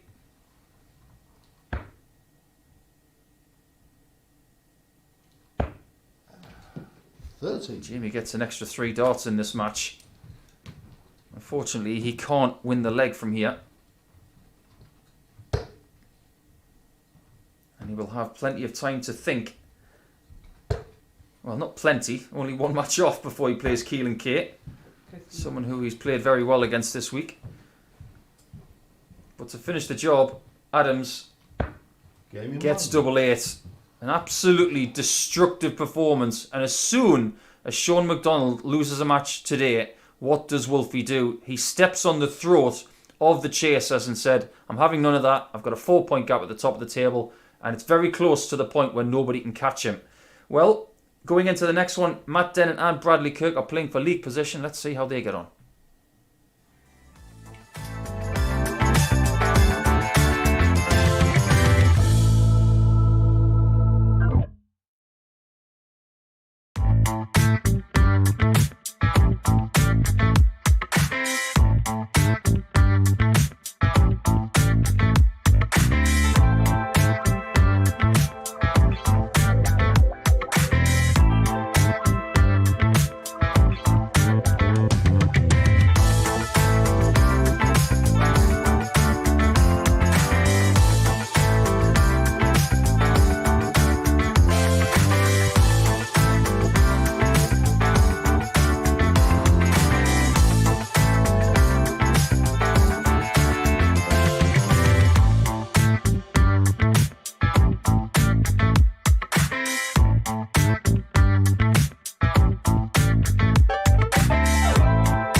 The picture is becoming very clear at the top of the table, and it's increasingly likely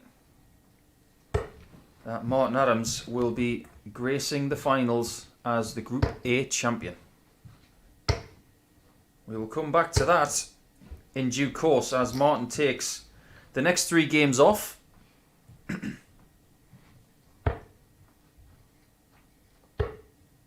His 4th game of 5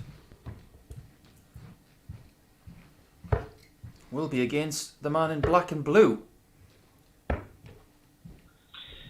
Matt Dennant will remember what happened yesterday against Bradley Kirk. It's been a frustrating couple of days for Matt Dennant, it has to be said. He's been in some great positions. He's had some excellent performances, but he has let too many matches slip by. 77.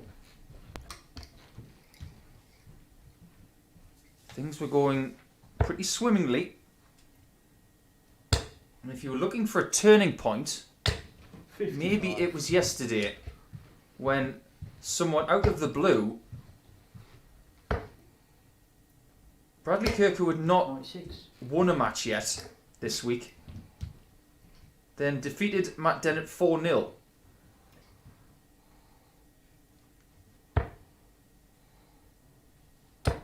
So that will be on the mind of Matt Dennant. He will want revenge here. 45.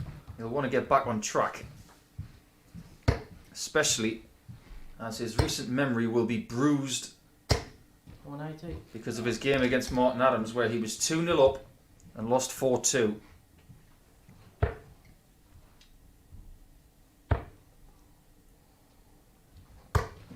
$58.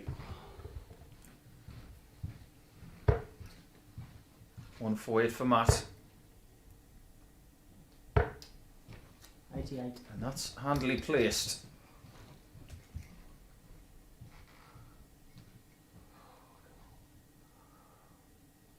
And Matt is no longer going to grace the finals from Group A anyway. 89. He will come back to play tomorrow and on Friday. First and foremost, he needs the first leg against Bradley Kirk, and that's exactly what he needed. Not exactly a 14-darter, but just a clean, concise leg, getting rid of it nice and quickly. It's exactly what he's done to take a 1-0 lead.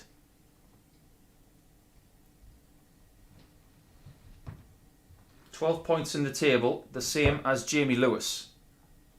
Currently, Jamie Lewis occupies third spot on that table, 96. but make no mistake, that last win for Wolfie, 4-0 against Jamie, is good for Matt Dennant.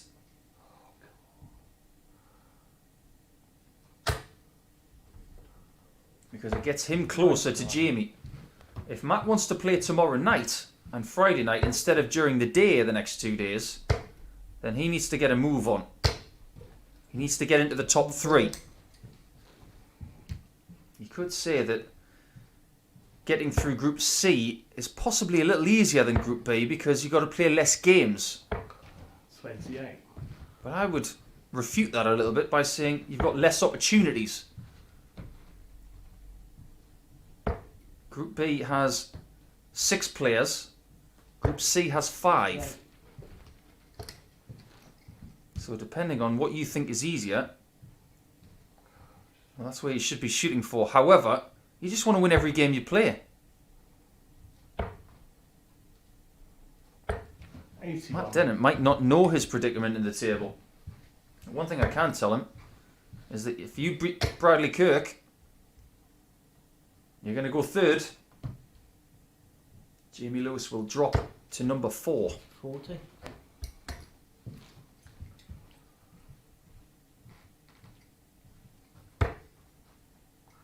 See that Bradley has been struggling a little bit with the release today. He's just trying to make it as smooth as he possibly can. It's a very, very difficult thing to do when you've been through dartitis. 58. But the amount of points that Bradley has come up with over the last couple of days, I have to really pay my respect to him. He's worked so hard. Only just lost out to Keelan K 59. in his last match. That was 4 legs to 3. But he might miss out on this leg as well. 77. It's not the first time that Matt Dennant has wired that double 16. I've lost count of how many times he has. Treble 19.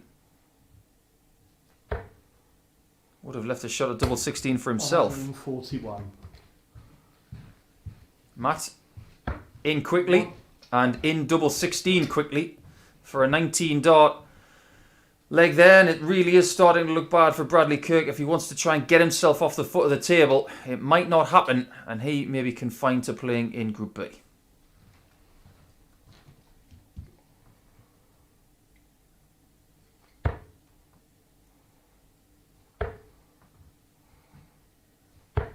$57. If you aren't aware of who's coming into Group B tomorrow morning from 9:30 British time, 140. Darren Beveridge, Jamie Clark and Greg Ritchie will join us and will play alongside the bottom 3 players in this group. Group C, which starts at 9:30 PM tomorrow, 140. the second and third place players from this group, behind what looks like is going to be Martin Adams, 84. will face Kevin Burness, Stephen Burton and Dave Parletti, which looks like a rather tasty group.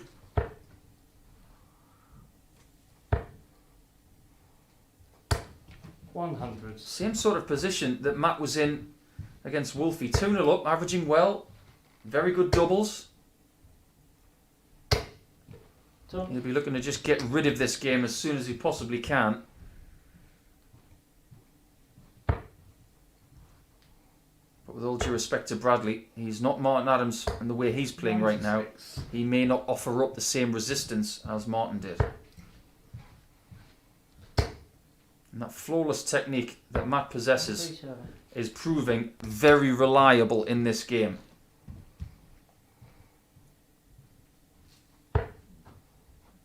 Still got a shot. A shot no longer. 40. Double top for Dennant, who's playing a very fast, swift game here. 2. Trying not to think too much, and it is working. 3-0 to Matt Dennant. He is looking good to get the points here, and he's not doing his leg difference any harm either in his quest for the top 3. Can he keep it going? Can he finish things off 4-0?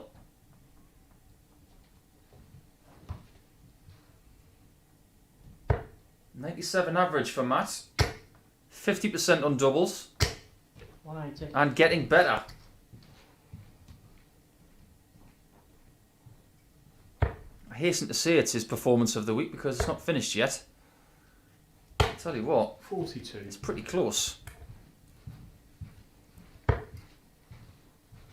His best average of the week was 98.66. 60.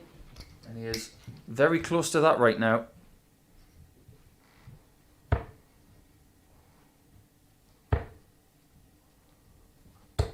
$43. 261 away from beating Bradley Kirk in the head-to-head over the first 3 days. And to erase that 4-0 from yesterday to settle that score. And he could possibly do it with the highest possible checkout. 125. Not to be,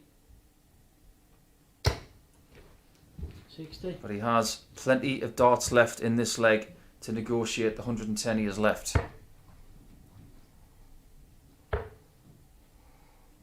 And a loss here, and Bradley Kirk will finish at the bottom of the table.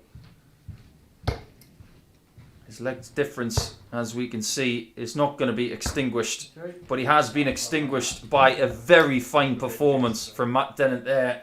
The average very, very close to 100. The doubles even better, around 60, maybe even a little bit more in the percentage. But boy, that was a very good response to what happened against Martin Adams. We will take a short break now, and Keelan K and Jamie Lewis will come back as Jamie looks to get his 3rd win against Keelan this week.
Welcome back to the action, and it's time for Jamie Lewis to have his third battle with Keelan K this week. He's had nothing but success against the man from Cornwall so far. But if he wants to stay within touching distance of the top three, he is going to have to get that third success, because Matt Dennant has just put himself on 14 points for the week. And that is now 2 points ahead of him. He does have the better leg difference, so any win here will get Jamie back to third spot in the table. So it's not just a fight for the top spot. People are jostling for position in this table 85.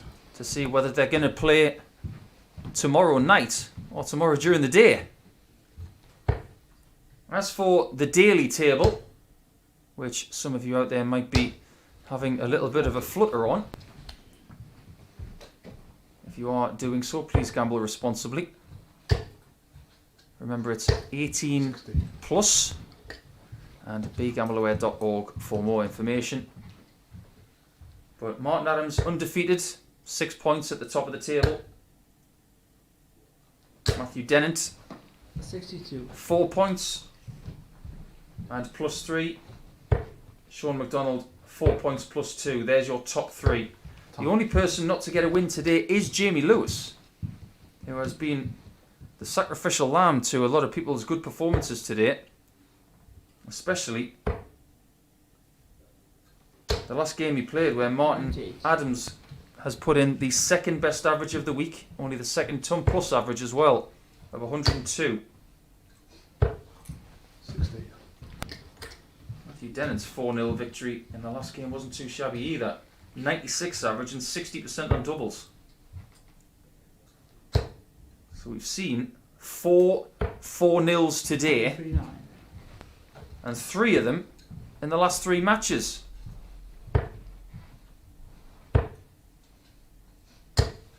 41. Jamie looking to start this one ideally in 5 visits. Didn't play well against Martin, it has to be said, but has started more vibrantly here. And has started with a 15 darter.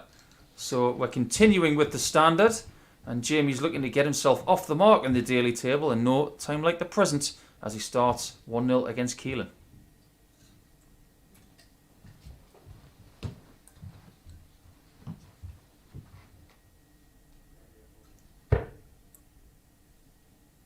I mentioned that Jamie has the wood on Keelan this week. 60. The very first game of the week was these two. Jamie playing a 92 average and a game of 4 legs to 1. So the ideal start. So it's been a bit inconsistent since then.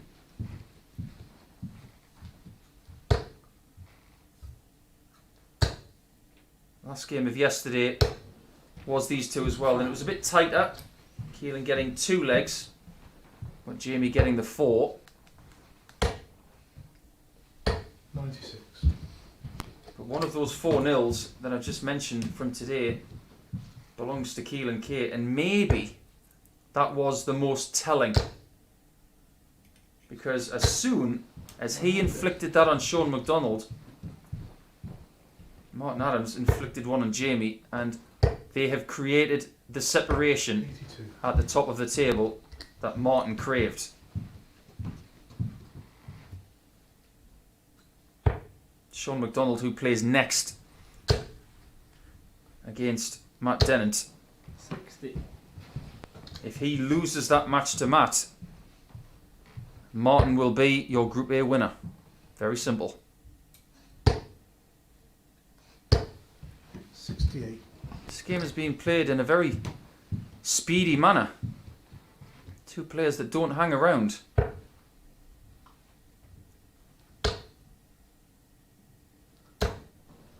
$81. Good leave. Took the first leg in 15. He's not going to take this leg in 15, but he's in position to potentially take it in 18. 25 surely. Didn't think it through. 25 would have left 167. Treble 19 for double. 57. Treble 18 there would have left double 11.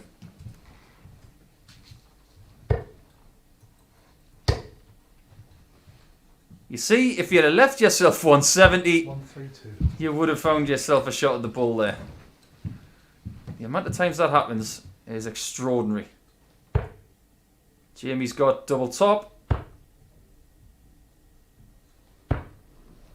He hasn't got tops or tens. But Keelan might get tops and break in 7 visits. And that's what he does. You can tell from the way that Keelan is expressing himself how much he wants to just win matches. He didn't win any yesterday, and he's only won 1 today. He wants to win more. Can he? That is the question.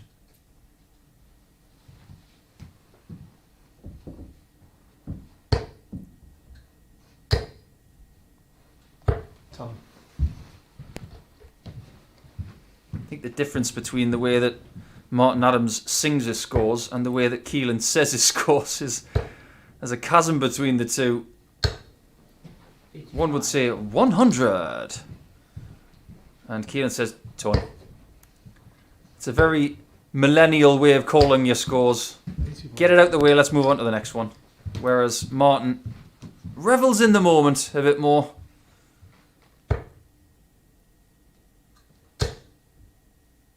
I love the fact that we've got so many different types of referees in World Darts at the minute. All with their own different personalities. 100. Everybody's got a number that they call better than everybody else as well. I know that Russ Bray gets a lot for his 180 call. I don't think anybody says game shot better than George Noble.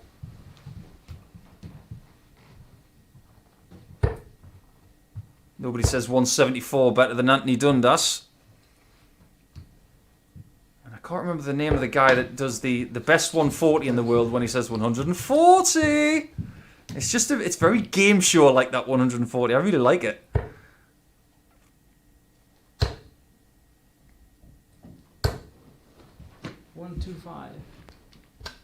Great approach from Jamie there to get himself within 15 dart range again.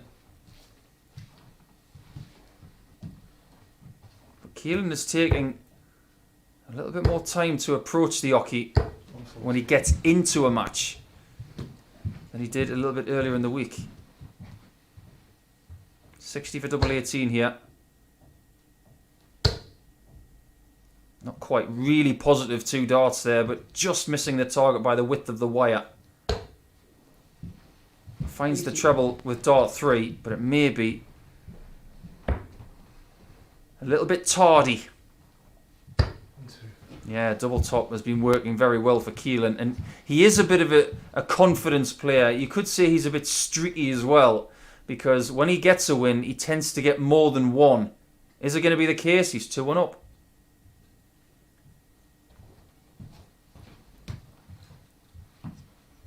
This is game 10 of 15. We only have 5 more to go after this. And then you can have a few hours off before you watch the Premier League a little bit later on. 86.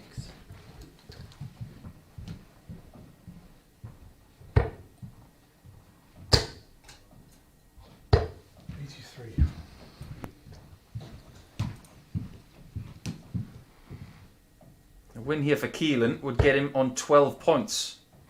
The same as Jamie Lewis.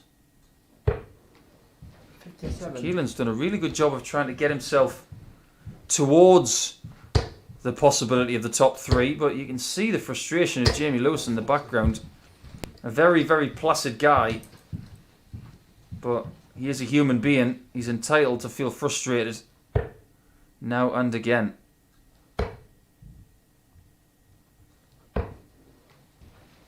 $84.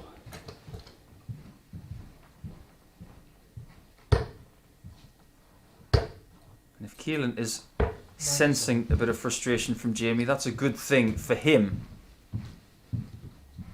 274 is one of those numbers right now that people should know how to craft a shot 7. to get to a finish. You've got to start 19s first for me on 274. 19, 60, 25, 104 leaves 170. You could go 19, 25, 60 and have the minimum, or the maximum amount of outs to get yourself to a finish. 100.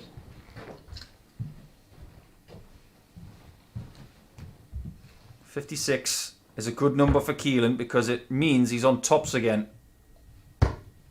And it has won him 3 legs now. So here's the thing, Keelan. Keep leaving tops. Keep hitting tops and you'll keep winning. You are 3-1 up and you are very much favourite for this match now.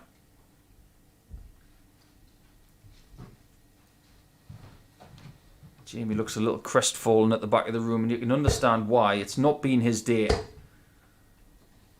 96. He has been outplayed by his opponents and he will not want to finish day 3 without points.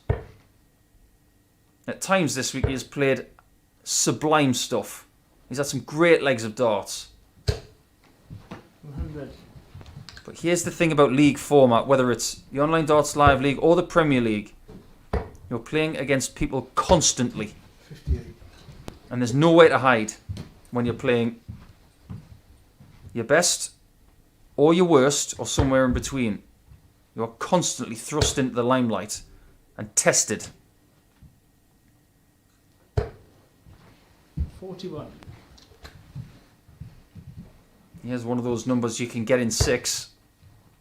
347, 140. 180 and a 167 required, but he does get a very good score to make Jamie feel even worse. It's not going to be a 4th consecutive 4-0 scoreline, but it might well be 4-1 to Keelan, which in 2 games would be 8 legs to 1 to him. I said he was streaky. 9. I meant it.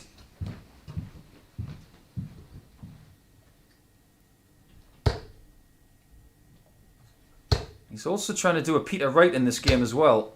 140. As Jamie leaves a bogey number. He's trying to go 100% on doubles. 3 tops. 83. Well, that keeps alive the possibility of 4 tops. And he's not going to be going loco in Acapulco if he gets 25 in tops. 46.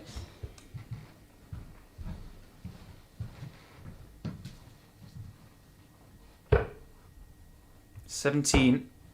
Leaves tops for the perfect doubles. In 3. And he has 4 tops in the match. Jamie Lewis was on the end of that. 4 tops, 4 hits.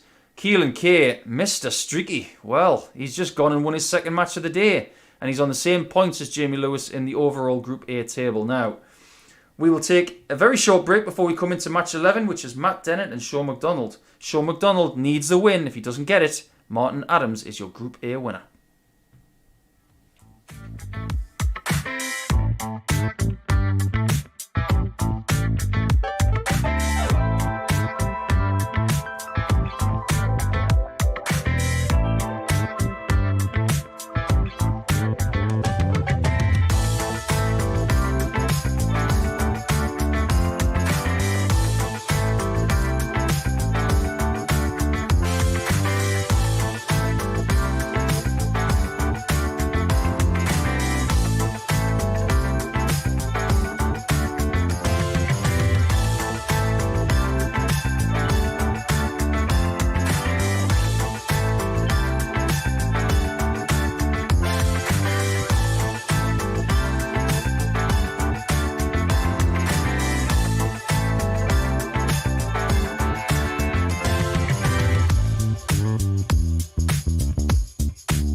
match number 11 of 15 today, and Shaun McDonald has had a well-deserved break after suffering that 4-0 defeat to Keelan K, which has very much backed him into a corner when it comes to the league table. He has 2 matches remaining. This one against Matt Dennant and the final game against Martin Adams. If he doesn't win both of them, if he doesn't win them by good margins, he's going to have to settle for second place in the table, you feel. But the man behind him in third place in the Group A table is his opponent in this match. So if Matt Dennant gets the win here, not only is Martin Adams your Group A winner, but Matt Dennant will be assured of a top 3 spot in this table alongside Shaun McDonald. And they will then go head to head over the next 2 nights in Group C. 180. And Dennant is in a very buoyant fettle right now. The last time he played, he had a 96 average and 60% on doubles against Bradley Kirk, so he's got his tail up.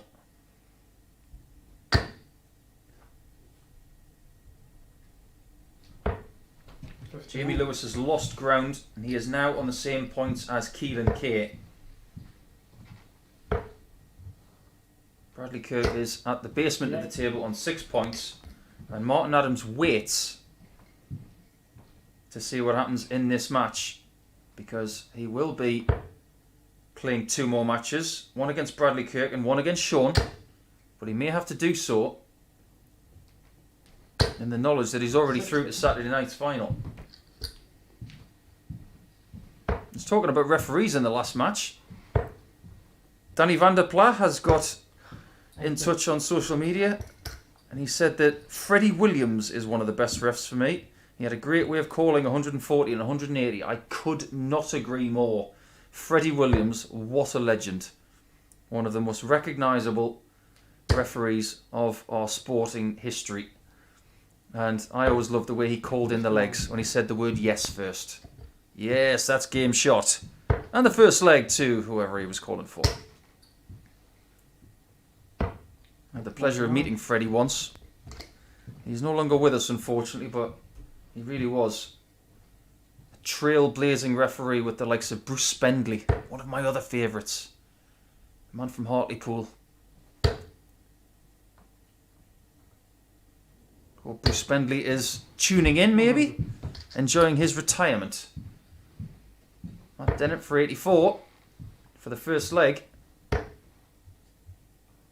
And just misses it on double 8. Didn't have to go the 14 ball route because of Shaun's position. Earlier in the day, Shaun was playing remarkably accurate stuff, but he may be a little bit shocked right now after that 4-0 defeat to Keelan K. And he has just lost another leg as well. He'll be hoping it doesn't happen again, because if he does lose this game by any margin, he is not going to get top spot. It hasn't started well for Shaun.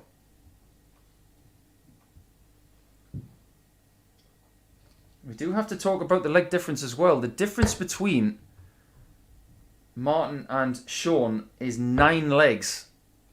Plus 17 for Martin, plus 8 for McDonald.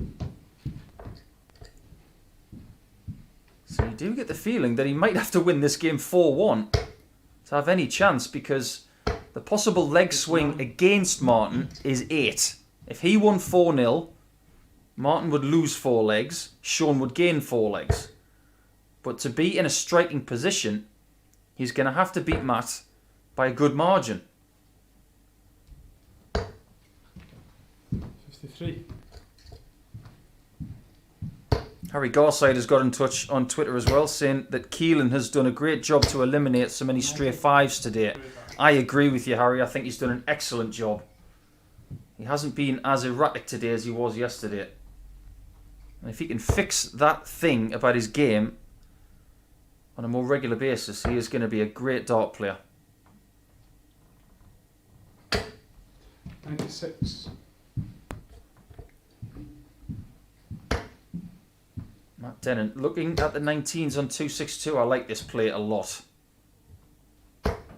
95. Leaves 167. That's why he went down there, to try and concentrate his efforts on the 19s.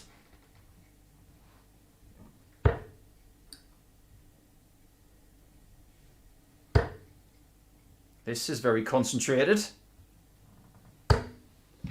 174 pop. Oh, and there we have the old Dundas. The 174.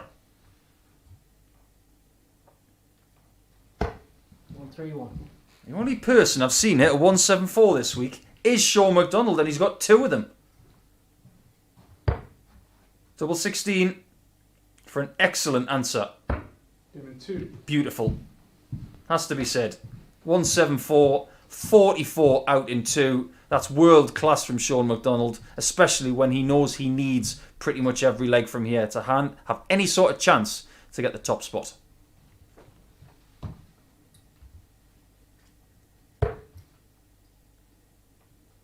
If he can win 4-1 and get his leg difference 57. to plus 11, he will have to hope that Bradley Kirk beats Martin next, because if he doesn't, that's that. 57. And don't forget that Martin has not lost a match since he played Shaun on Monday afternoon. That's quite a long streak. That was Martin's last match of the day, so he has won 8 consecutive games against this field. 95. Incredibly impressive.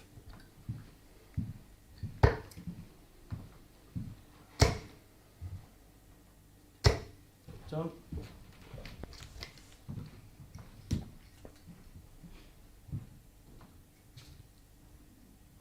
I wonder who the first person was to christen the 100 score the ton. Well, we know that it's part of a nickname because the great 96. left-hander Alan Glazier is known as the ton machine.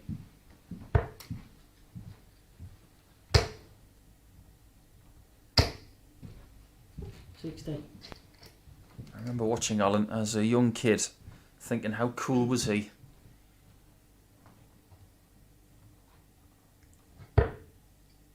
I was told a story once about James Wade, who met Alan Glazier, and somebody introduced James to Alan, had a bit of a conversation, and James turned and said, "Who was that?"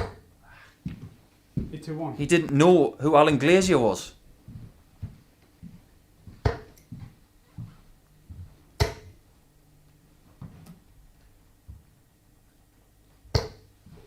It's not just about dart players in this era.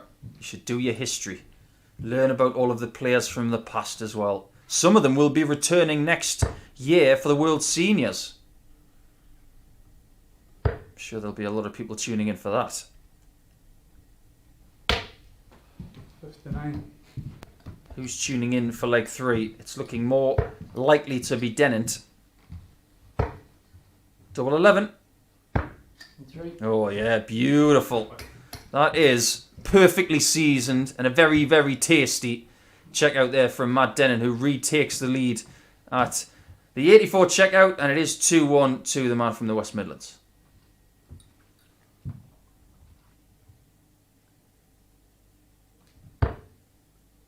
Yeah, the doubles in this match haven't been too shoddy. 66% for Matt. McDonald hasn't missed. 60. Dennant's average is much the better at 96. 96. And he's been around that most of the last 3 matches he's played. Just goes to show the kind of ability that Matt has. He's someone who has played in the European Tour. Played lots of Pro Tour action in the past. Challenge Tours as well, which he has won.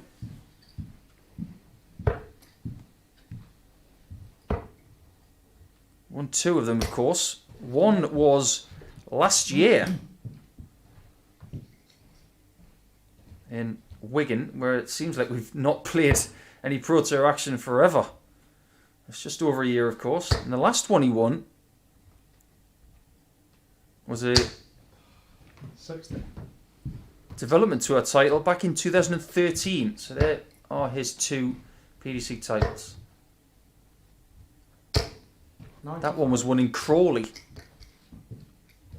One of my favourite venues for Players' Championship events historically, because I won 2 there.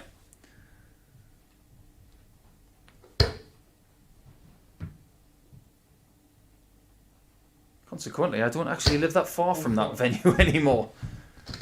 I don't know whether that was on purpose or not, or maybe just a little bit serendipitous. Nothing serendipitous about this. 140.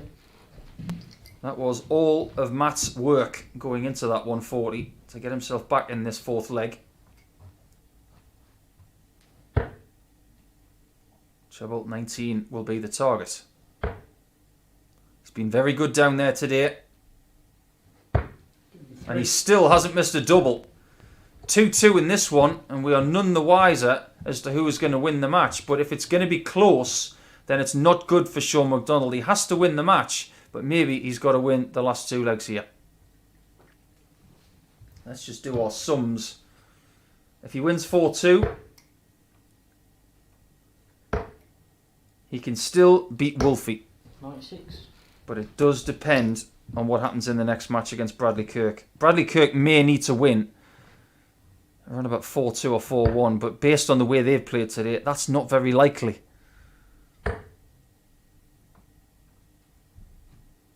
The chances for Shaun McDonald to win this group are getting about as thin as a really bad soup. Done. All you can do is keep winning. He can't think about what Martin's going to do next. He's just got to try and dispose of the very dangerous Dennant first.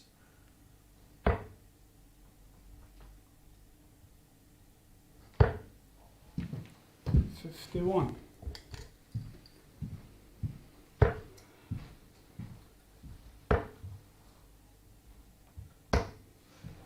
$46.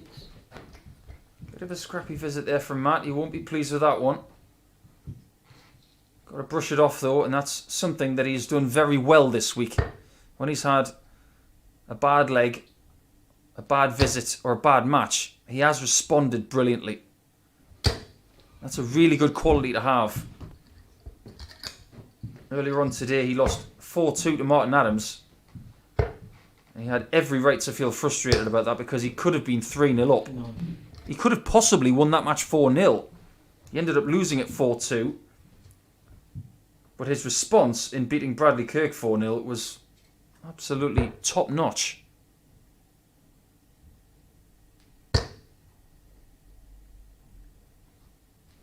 Ah, 85. I think he didn't like that 85. Do you get that feeling? I do. And he's not going to like the look of this by what we can see. He gets a 5 at the end, does Matt. Just to offer the tiniest bit of hope in leg 5 here.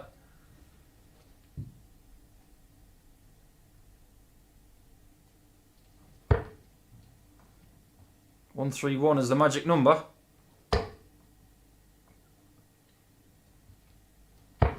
40 left. That sounds like a song, doesn't it? Who's going to sing the tune here? The tune of tops. All 3 darts there, just a little bit below the requisite target. You can tell from his reaction, he's just saying, get up, will you? Get up. Well, McDonald is getting up and is still not missing doubles. Well, when he gets to the end of the leg, he is punctuating it absolutely perfectly. And he is trying to do a Keelan K, who finished his match with 4 tops and no misses.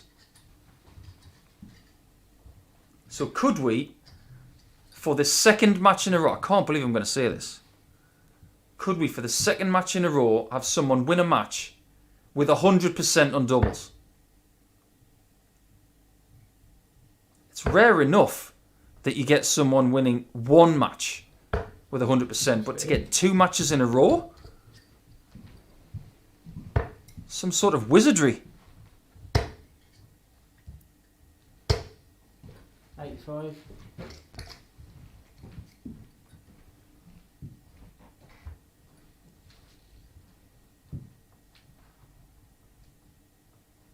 It's not like Matt Dennant has played poorly in this match. He's missed 2 shots at double in the entire contest. And he's only had 4 shots in total, averaging 92. The quality today has been better than the previous 2 days. Of that I have no doubt.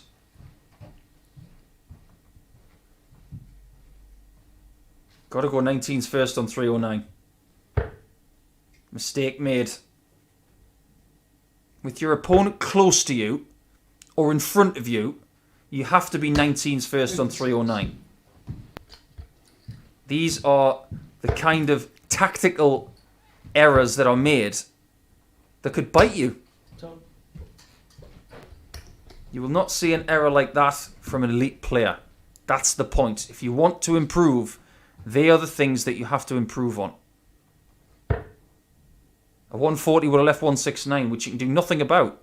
I know that he hasn't really been harmed by that situation of not going 19s first, but sometime you will be. So you have to get into the good mathematical habits. This is a good habit to be in. 40. We might have a match that lasts 7 legs. For the first time since Keelan K and Bradley Kirk in match number 5. But only if Matt Dennant takes 76. Uh, 44. Single 16. Throw it up, Matt. Again, it just falls a little short. If he gets a shot at either double 16 or double top here, the stats tell us that he hits it.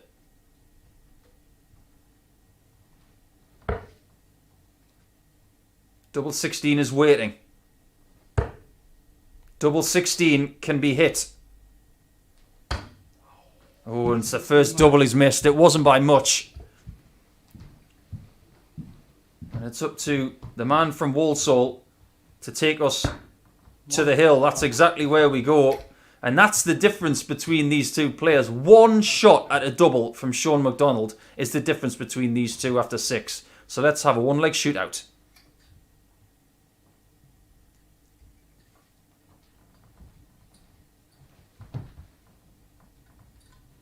The statistics from this game tell us that Matt Dennant has played better. He's got the better average. He's got the more 180s. He's got a very good doubles percentage, but maybe it's the doubling of McDonald that has kept him in the game. If he wants to win it, to keep his small hopes alive of topping the Group A table, it's this leg or bust. If Dennant wins this leg, 96. both McDonald and Dennant will be assured of a place in the top 3, and they will play in Group C. Keelan K and Jamie Lewis would not be able to catch these two in spots 2 and 3, so the league table would be taking shape. 95.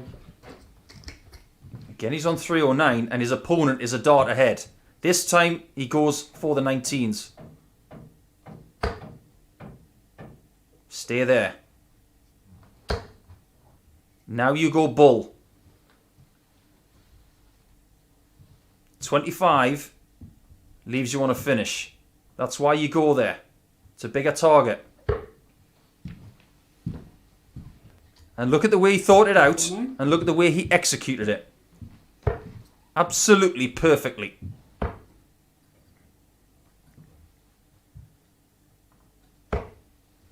$96. Great shot from Matt to get himself to a finish as well. To the wire we go. Only 14 points separate the two. But Shaun has the darts. He has taken them away from the scholar.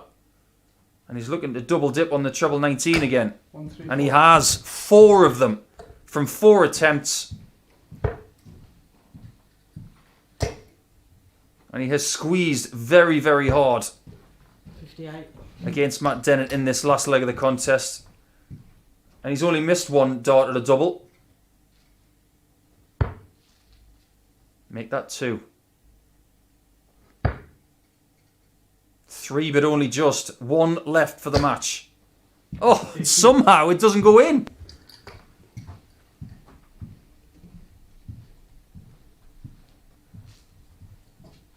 For me, the game of the day. Tops. Well, I don't think I've ever seen that before on a 98 checkout. I have to wrap my brain around that one.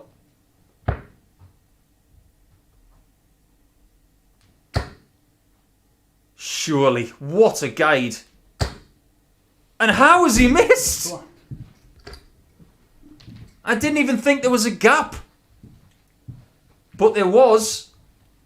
And Matt Dennant is getting very lucky here. Tops. Double 10. Yeah, it's a good dart. And 2 match darts are missed by that man there. And McDonald is back for more match darts on double 9.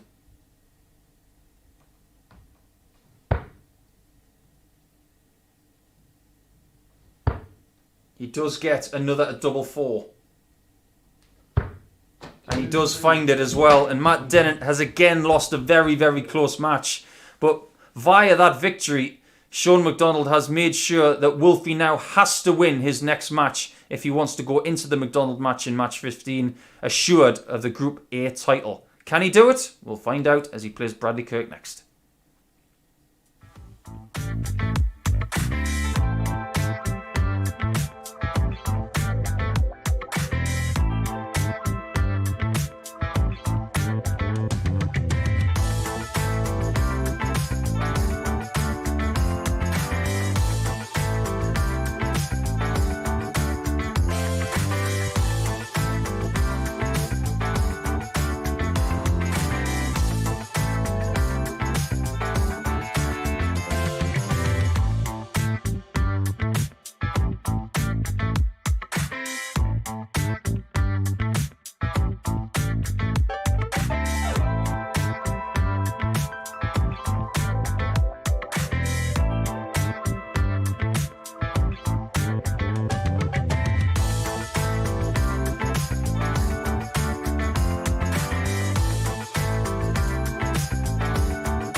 Welcome to game number 12 of 15 today, and it's a battle of top spot versus bottom spot.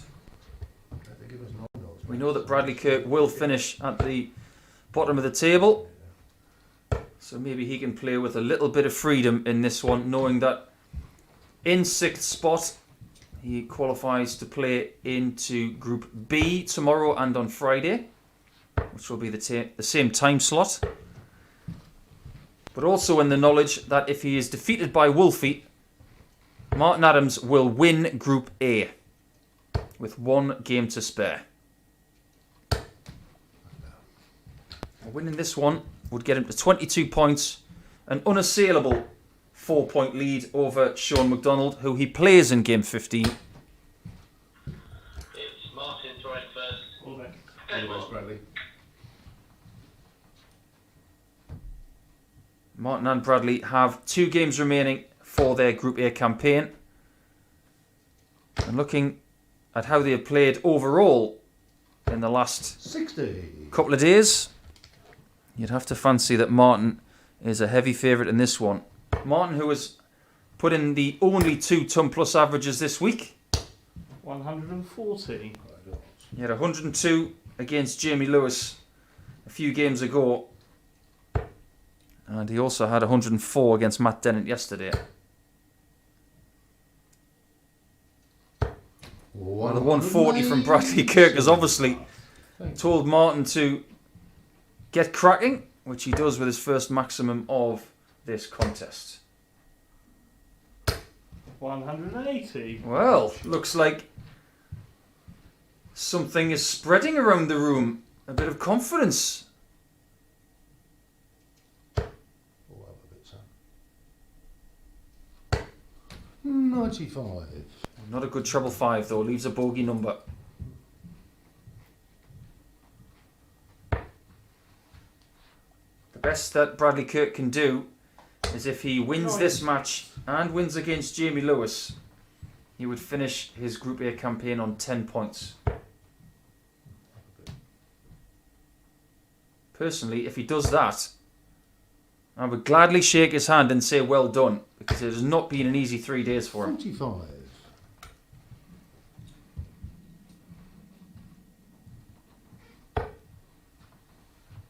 $20 for Bull, and that's what he does. 47 left. Line was good. Just underpitched it. And that was for a first dart, or first leg break. He still has the chance to do that. Oh dear.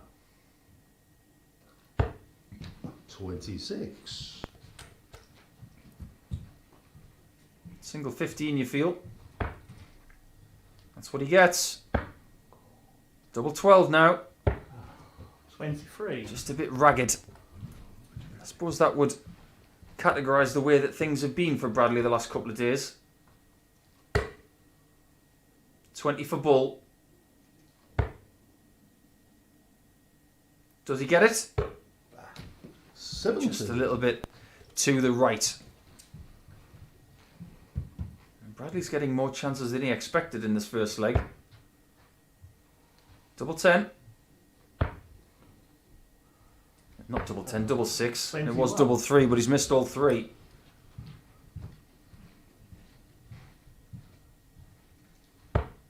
And if Bradley's not going to take the double, Martin will gladly do it for himself. Came into And it. does take it in 7 visits. So a little bit of a slow start from Wolfie, but it's 1 down and 3 more legs to go to book his place in Saturday night's finals. Good.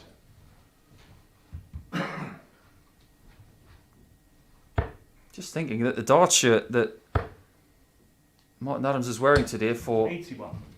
Macmillan Cancer Charity, it's very reminiscent of this time of year. Very spring-like. It's the kind of colour coordination you'd find from the golfers at the Masters. 45. Bit of white, bit of green. It looks like the overalls that the caddies have to wear at Augusta National. 40. One thing that Bradley has to do in this match is make sure that all of his points stay in the darts. On at least 3 occasions against Keelan K earlier, he was having to take his point out of the board because it 100. had detached from the barrel.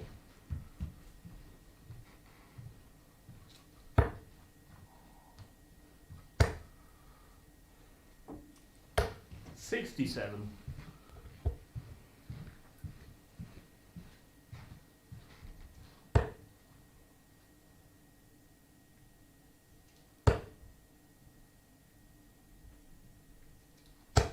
$125.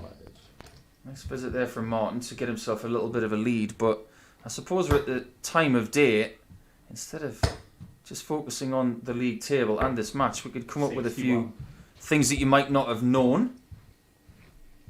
You look at the career of Martin Adams, you think about all of the things that he's won, the amount of times he's won in the England shirt, 100. in things like Europe Cup, World Cup, pairs, singles, teams events. His propensity to win the British pentathlon, which is multiple disciplines on the dartboard, 85. unprecedented. Won in 94, 96, 99, 2000, 2001, and lots of others. I could go on and on. But one thing you might not know, as he lines up double 16, 99. is that he does have a PDC title. We'll come to that in a second. But Bradley Kirk has got a shot at the bull. Oh, 129. a fine try from Bradley. A narrow miss offers Martin the shot at double 16. And he doesn't squander it as he finds the bottom 10% of that bed to double his lead to 2-0. And he is very, very close now to booking his spot in Saturday night's finals. 2 more legs, and that will be so. Stand up, will you? Give it a rest. So cast your mind back 22 years. 1999. 30. An event called the Scania Open. Now I'm just looking at this online. I don't know anything about this tournament. I know that it has a PDC logo next to it. I'm assuming that it's a Professional Darts Corporation title from the year of 1999. What we do know is that the runner-up of that tournament was Phil Taylor. And the winner was Martin Adams. 30. Persistent. Now, from what I'm looking at, that is the only victory that I can find where Martin Adams beat Phil Taylor as well. 46. If you have more information than that, please let me know. I'd be fascinated to find out.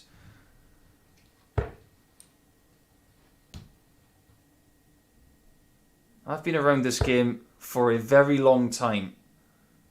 It was around 1999 when I was first selected for my county in November of that year. A long trip to Dorset. Some very, very questionable Northumberland shirts, I will say that.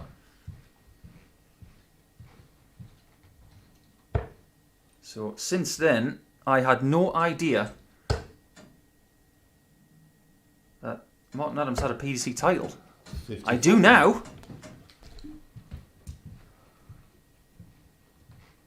There are lots of people who do not have one PDC title. For me, the best player that I've seen not to get a PDC title is Wayne Jones. He had the chance to beat Phil Taylor in a PDC ranking event final in 2009. Missed 2 at double 16. 140. And that was in the city of Coventry. So he couldn't emulate Martin by beating Phil Taylor in a PDC final. And 140. even with that 140, you would assume that Martin could potentially take care of this job. He might take care of 147. Oh, that's really good, isn't it? The biggest finish of the week. And it gets him to 3-0. Bradley Kirk was playing so well to give himself a chance, but you just felt something in your water that that was going to go. And it's the biggest one we've seen for the last 3 days.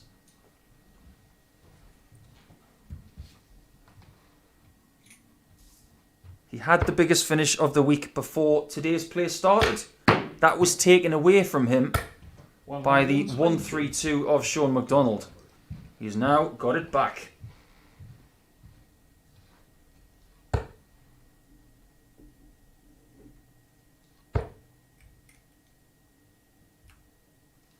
He's also just one leg away from winning Group A with a game to spare. And he's trying to emulate Robert Thornton from 2 weeks ago in getting 24 points for Group A. 93.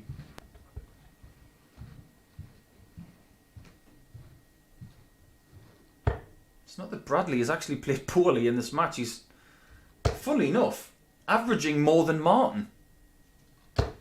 140. But Martin is deadly on the doubles and has hit 3 from 6, whereas Bradley has missed all of his shots, all 7 of them. 95.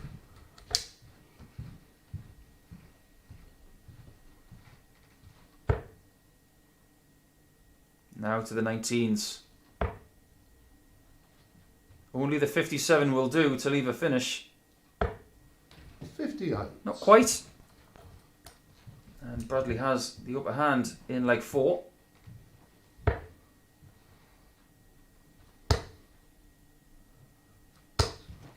Most definitely now.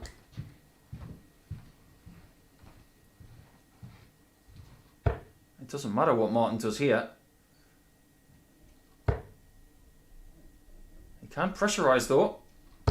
100. And he does just that. Handily placed if Bradley misses more at double. 2 shots at tops. 13. And unfortunately for him, that's 0 from 9. Do we now get out the rubber stamp? The invitation for Saturday night is sent. And the RSVP is taken as Martin Adams wins Group A with a 4-0 victory over Bradley Kirk. Nobody can catch him. He now has a game to spare against his closest rival. That will come in match 15, but Martin Adams will be in Saturday night's final. Will you be there? We will be, but we still have more games to go today, so let's find out about those.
All 6 players will now play their final match. Not at once, but 2 players at a time. As we start the final furlong for all of these players in Group A with Matt Dennant against Keelan K.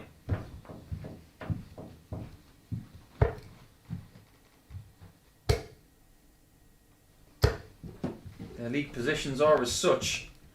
Keelan on 12 points and a leg difference of -2 is currently in 5th position. It's Matt throwing first. Game on. A win in this match by 4 legs to 2 or better, and he will overtake Jamie Lewis for now, with Jamie playing Bradley Kirk next. As for Dennant, he's on 14 points and 2 points ahead of Keelan K and Jamie Lewis. If he wants to solidify 3rd spot in the table, then a win here will assure him of that. And that will put him in Group C for tomorrow night and for Friday night, of which he has experience from last week. 60.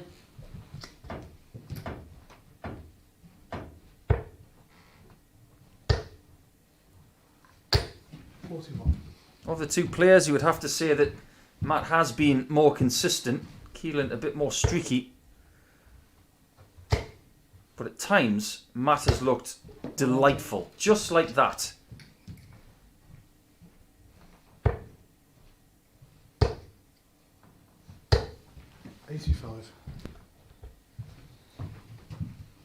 As far as the weekly table is concerned, we all know that Martin has won it.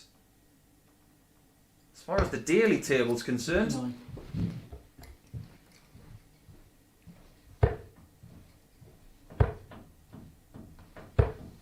just doing my maths, because it's pretty close. I think Martin Adams has already won it with 8 undefeated points 145. and a leg difference of +13. Even if he lost 4-0, to Shaun McDonald in the last match, he can't be caught. So Martin Adams has done the double. He has won yesterday, he's won today, and he's won the group. 17 for tops for Matt Dennant. 3. And that's what he gets. It's a 15 dart start for him. And like I mentioned in that first leg, if he does find his way to, as they do cut to me eventually, sorry about that. If he does find his way to a win in this one, he is assured of third spot in the table.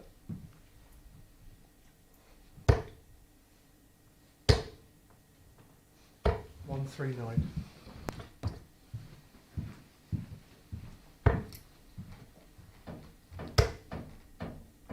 I think a lot of people might have fancied Jamie Lewis to 60.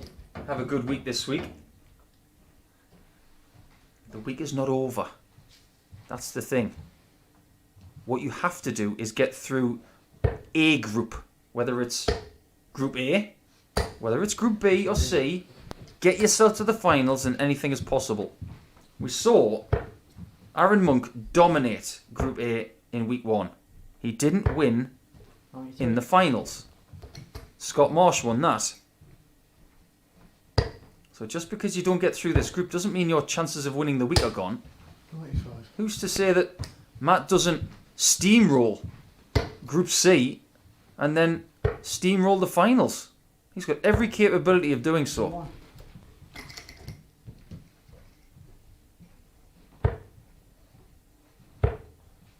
What he wants to do is not play Keelan K tomorrow. 75. He may be 2-1 up in the head-to-head between these two from this week if he wins this one. And then not have to play him again 180. at all. But that 180, his second of the game, flips things around a little bit. 94. Great approach from Keelan. Word to the wise, Matt. Don't leave him on tops. Bullseye. 42. Almost heeded the warning. 62, sorry. Keelan K has been brilliant on this double, especially in his last 2 matches. In 3. And he is again. And that's how you use a guide, everybody. Find the portion just above, bash it in off the barrel, and exactly with those 25 gram darts, he bashes it in for 1-1.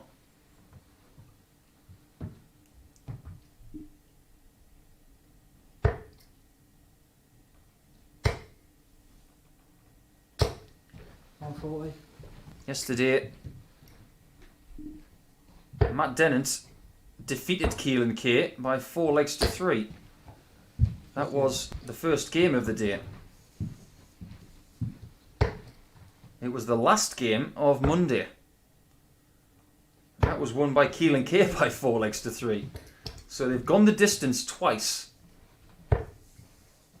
So far in this one, it's got the same air about it. Maybe we're going to do that once more.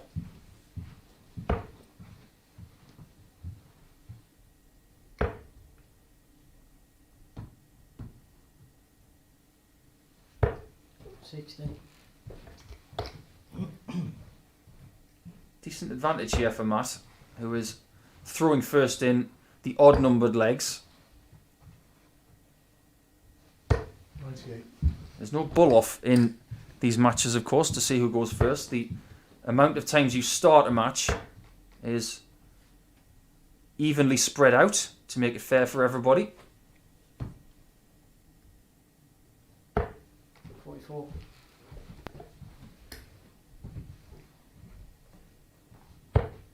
It's not something you tend to see as well, people going for the bullseye, because that's usually done behind closed doors, especially at the big TV events. 28.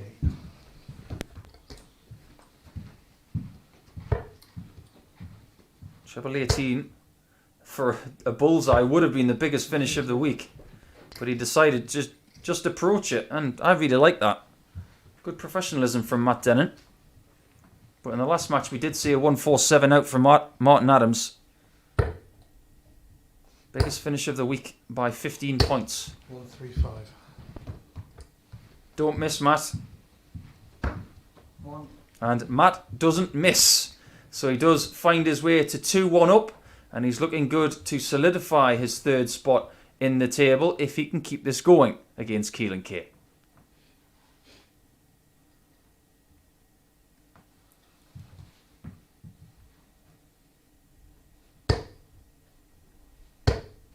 Been impressed with some of the double statistics today. I have to be honest about that because in this game, again, Matt Dennant's on 50%. We've seen some destructive stuff from 59. Shaun McDonald and, of course, from Martin Adams. But 140. I don't want it to be lost that in Keelan's last match, he had 100% on doubles and hit tops 4 times out of 4. 3. I think that should be celebrated. I know we saw Peter Wright on the first night of the Premier League of 100% from 6 legs won. But he is a former world champion. To have a young 19-year-old lad in Keelan here beating Jamie Lewis, a very, very talented dart player with 4 doubles from 4. I think we should remember that and give him a full amount of credit. 100. Do I think he's the finished article? No, I don't. Do I think he's got potential? Absolutely. Sometimes you just need to have a little proof. 45. And that performance, where he got 4 doubles from 4, is all the proof I need. Well, he's got 86. He could go bull here. Because he's under no pressure. 56. And that's fine. And if he doesn't go for the single 8, I might have to just drop my pen and say I've got no idea about this game, because if you're hitting 4 tops from 4 darts, 1. you should be leaving tops all the time.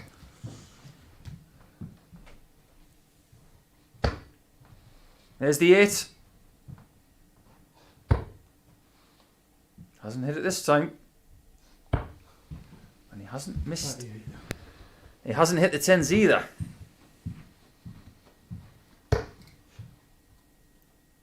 And if Matt has a miss, that is it. It's the dart that just dives at the end and goes too low. 45. Whatever you do here, Keelan, with dart 1, don't go low. And don't go low on dart 2 either. Perfect. But don't go low on dart 2. Give it some juice. 6. And Matt has an opportunity to punish here. It's not an easy chance by any means. It just got easier. 75. It almost got hit. That was the checkout that Mervyn King hit in 2009 to eliminate Phil Taylor in the semis of the Premier League. He did it a different way though. He went 25, treble 18, double 18. In 1. And Keelan K doesn't need tops this time, because for 2-2 in this match, he's just got 2 2s, and it is Desmond at 2-2. A little bit of a refreshment break for both as we are at the middle portion of this game. It's thirsty workers, darts. It's really important to stay hydrated when you're playing this many games, because if you don't get enough water on board, Done. you can frazzle your brain. For clear, concise thinking and to keep your focus, I can't stress enough 85. drinking lots of water.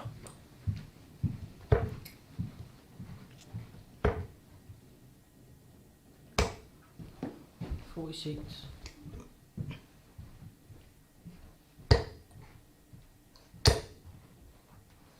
Ah, 121. Just get the feeling that Keelan was walking after that third dart before it was delivered. It's one of my greatest bugbears as a coach. 180. Another maximum for Matthew Dennant. That is his 3rd of this match. He's had plenty this week. One of the most prolific 180 scorers we've had in a group. When he gets it right, he gets it very right. It's on. In position to retake the lead once more. And I mentioned these two had gone the distance twice before. There's not a great deal between them this time either. Well, is it two double 18s? That negates the possibility of single for double. That was the single he needed for tops had he got the 17. And he's decided to leave double 18. There's a bit of a change of pace.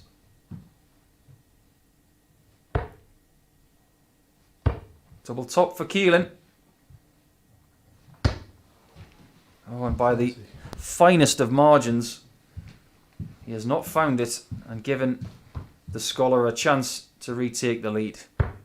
One. A lead which he takes in 16 darts. So will we go the distance for the third game between these two this week? In order for that to happen, Keelan K will have to win leg 6. So let's find out if he can.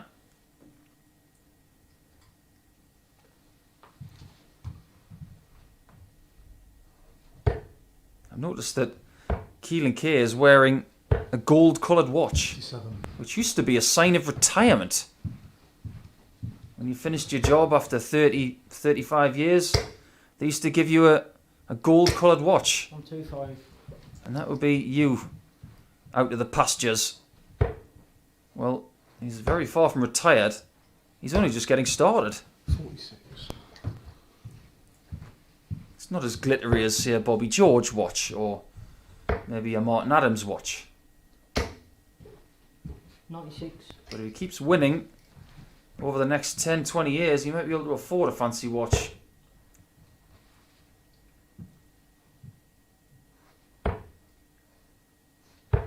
You will find that 99% of players, if they have a watch, will wear it on their non-throwing arm. Matt doesn't even wear one.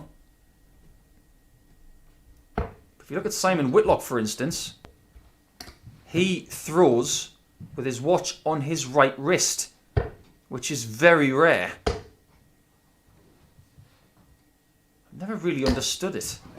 Because for someone who's as particular as he is about flight weight, flight strength, shaft weight, 95.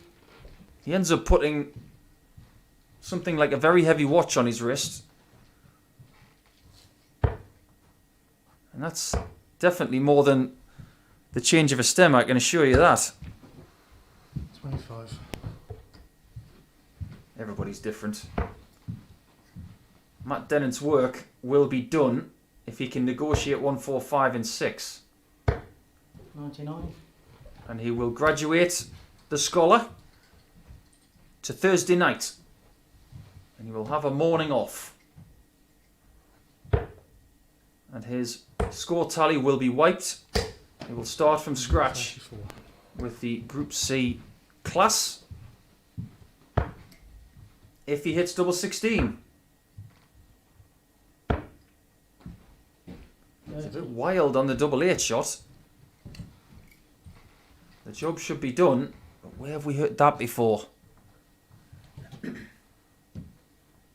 He's trying to figure out what went wrong with that last dart. We've all been there. But he has the chance to come back and rectify it. 57. Double 8 once more. 2. Job done. And Matt Dennant does find himself in the top 3 with that latest win. And Keelan K will find himself in the bottom 3. So, Martin Adams, he has to wait for his last match against Shaun McDonald. That comes up in match 15. But before that, we're going to have Bradley Kirk and Jamie Lewis, who will finish up their campaign.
Welcome back to the action here at the Online Darts Live League. We have 2 more matches to go, but the league table is finalised now.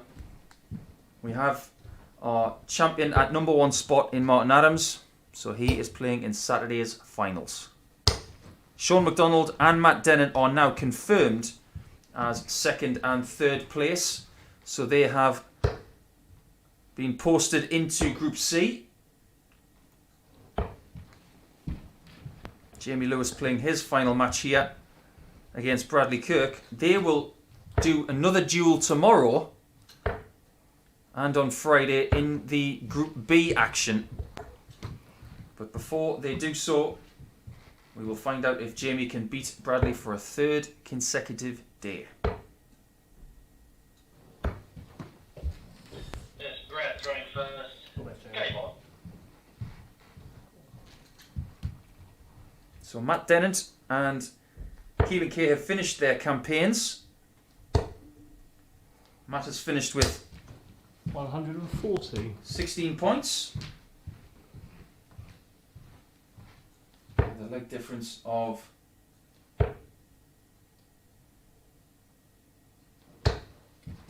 45. I was in the process of just working it out and lost my train of thought. I do beg your pardon.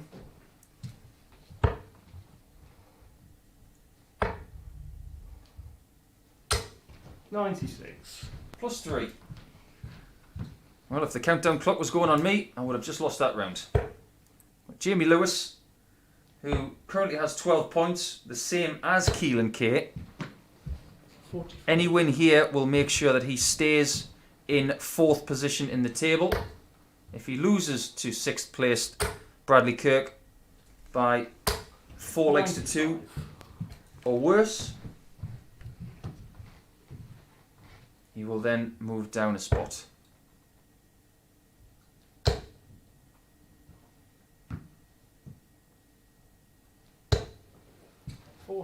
Bradley has started quite well here. Jamie not so.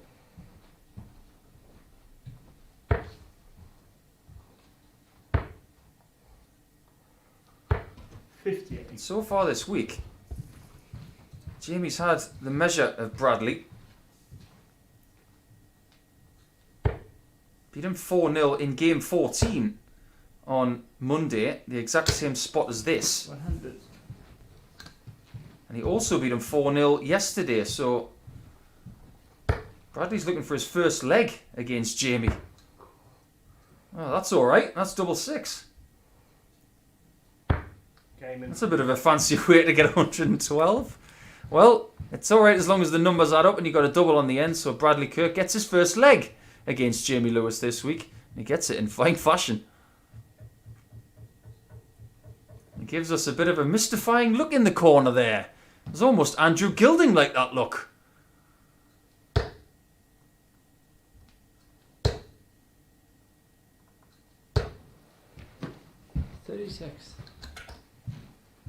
Jamie's struggling in this match.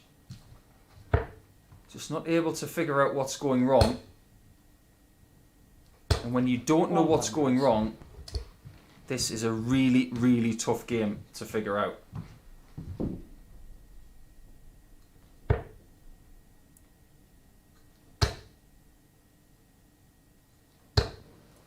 40. That's better. That'll give him a bit of confidence. But moving forward, what he's got to do is remember what he did right there and then continue it. Far too often, I hear of people trying to figure out what's wrong with their game, but when they figure something out, 140. they forget it. So if something goes right in your practice, write it down. It's the old Van Wilder, isn't it? Write that down. 45. Technically, Bradley Kirk has hit 2 doubles in this match. But he only gets credited for one of them. 95. Don't get extra credit in this sport for hitting double finishes. If there has been a thing to work on for Jamie today, it's the first dart. It's been too low too many times. 84. So he's constantly trying to search for scores when he should try and allow his natural talent just to nestle them together. But too often he's having to go to the 19s, to the 18s.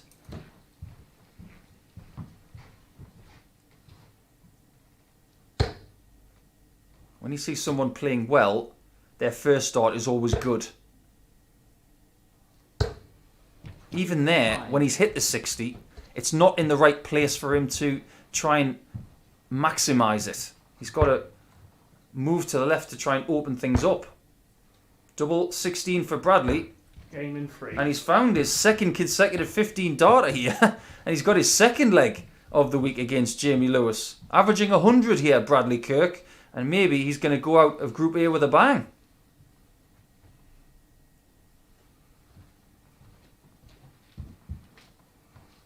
Hasn't missed a double. Averaging 100. Boy, it's a mystifying sport, isn't it? 59.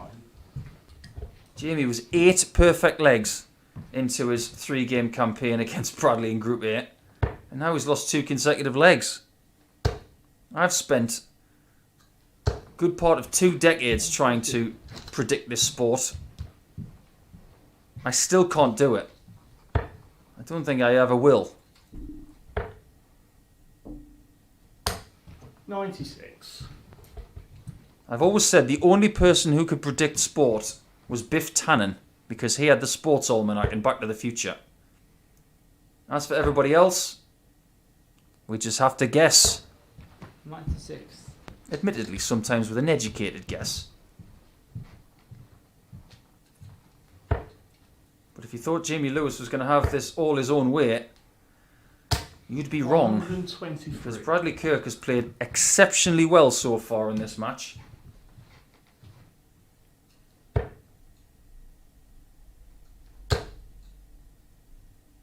I have to say, I think Jamie Lewis has got one of the best dart shirts of anybody.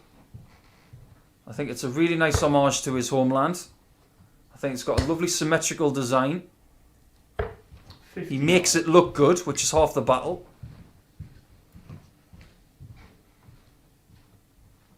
Some nice detailing on the sleeves as well.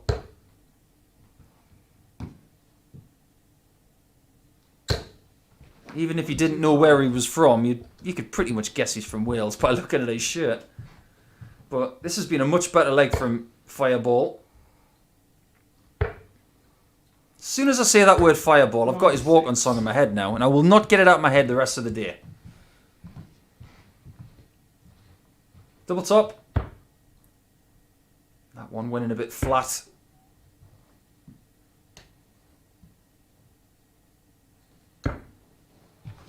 Not quite. Is Bradley Kirk going to get a shot at a double? He hasn't missed one yet. He's technically hit 3 from 2. He's got a shot at double 8. 60. Missed. To the glee of Jamie Lewis.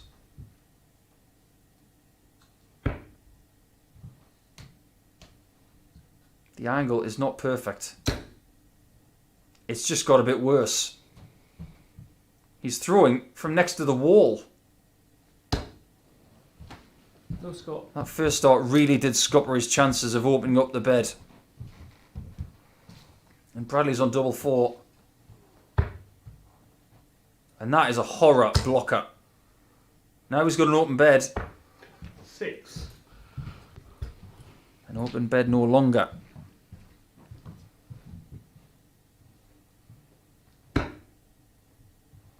Got to go high on this double 10. If in doubt, change the target. 50. Maybe it's a sign that he's just a bit flat today. He hasn't won a match. And Bradley Kirk Game in has won one, and he's very close to winning another as well, because he's now 3-0 up on the opponent that has drilled him the rest of the week. Is he about to make Jamie Lewis's day even more miserable by bageling him? We will find out now.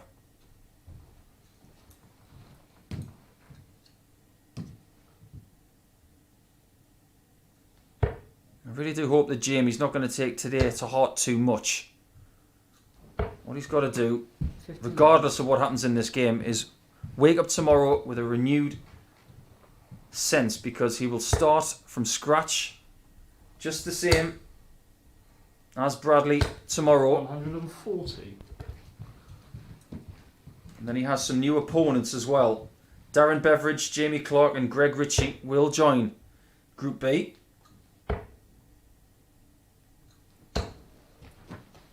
84. I'm not going to lie, I don't know a great deal about Jamie Clark and Greg Ritchie, so I've got a bit of research to do before tomorrow's coverage. 57. So if you have any tidbits about those two players, by all means throw them my way.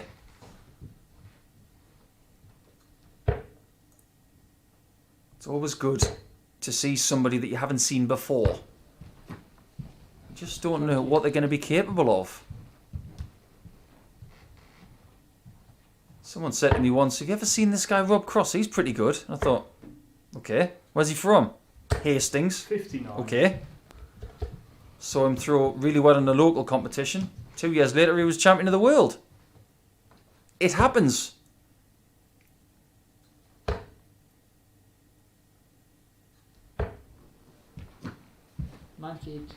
Bradley Kirk is in a really good position to win this 4-0.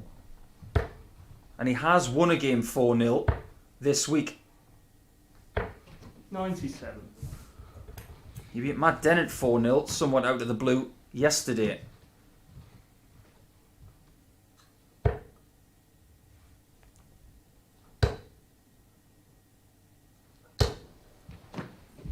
You can see from Jamie's darts there, they're not that far from the target. Just straying on the line by maybe a centimetre at most. Such a small margin this game sometimes. 60. From excellence to mediocrity. This is why we love this game and hate this game at the same time. He seems to be dragging the darts ever so slightly to the left now. But it's Kirk who's looking for the bagel. 83 left. 36. He will have a choice of doubles if he comes back. And when he comes back, I'd be surprised if he doesn't choose double 16.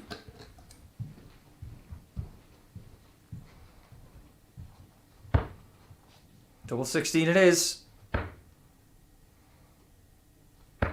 Game in And that is a 4-0 victory for Bradley Kirk. Not his best performance, but I'll tell you what, that will fill him full of confidence going into tomorrow's play, where he will meet Jamie Lewis again in Group B. So they will come back tomorrow morning from 9:30. But as for Martin Adams, who has already won this group, he has got one more match against the second placed Shaun McDonald.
One more match to go in today's 15 and the 45th match of Group A.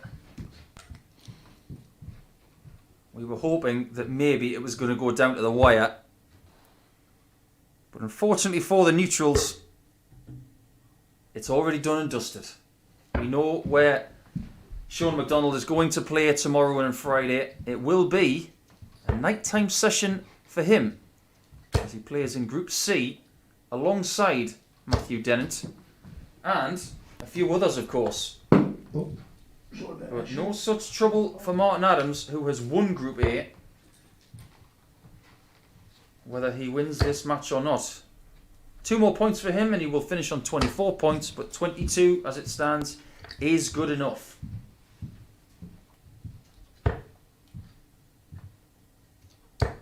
Another win for Martin, and he will emulate Robert Thornton from a fortnight ago, who finished Group A on 24 points. But in Group C, for Shaun, waiting is Kevin Burness, Stephen Burton and Dave Parletti. Martin will be glad that he's not playing Dave Parletti tomorrow night because he's never beaten him in a ranking match. So there's something for you.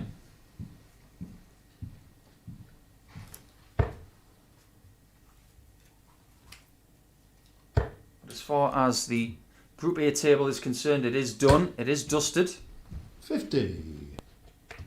Bradley Kirk has finished with 8 points, and I think he's done a very good job the last couple of days.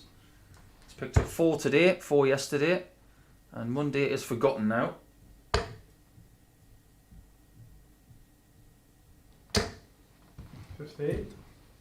Keelan K and Jamie Lewis have finished on 12 points each and on the same leg difference as well, -4. Matt Dennant in third spot on 16 points and +3. And 41. Shaun has 18 points and +9 currently. But that's subject to change as to what happens in this one.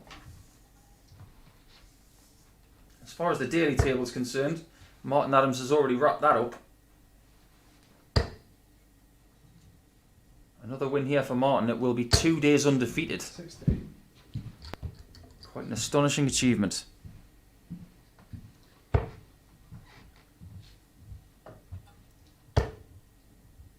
He's also had some very, very good outs today and some great performances. He's posted his second ton plus average today of the week. 102 against Jamie Lewis.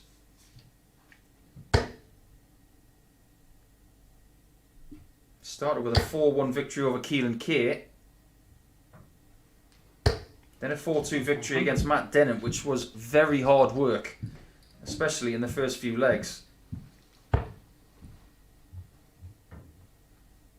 The 4-0 victory over Jamie, and then the 4-0 victory over Bradley Kirk. So that's why his leg difference today is so healthy at +13.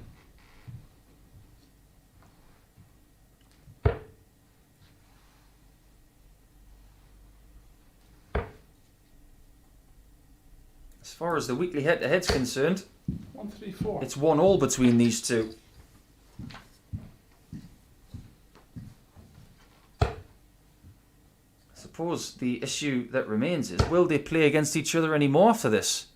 Can Shaun get his way through Group C 150. and play against Martin on finals night?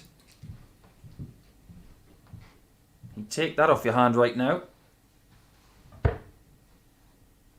You'd also take a double 16 on the end of this. And that's exactly what he gets. A little bit earlier on today, he had a match where he was not missing doubles at all. And then he missed a few. But at the start of this one, he has not missed that ton plus out. And he has got the lead against Martin Adams.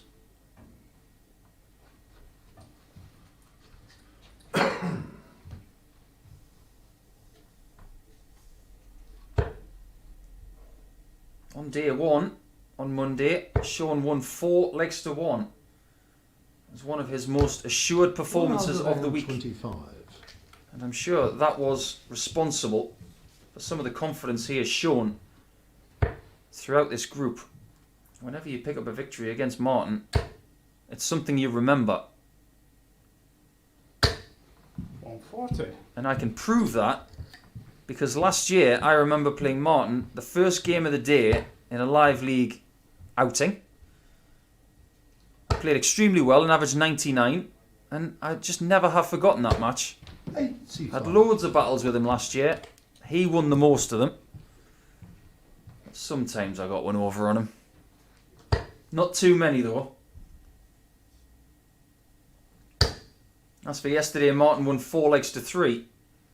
And that has proven to be a very, very key exchange yesterday, because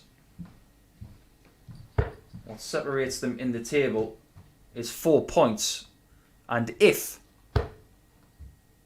Shaun McDonald had won that match, 100. they would be tied on points right now.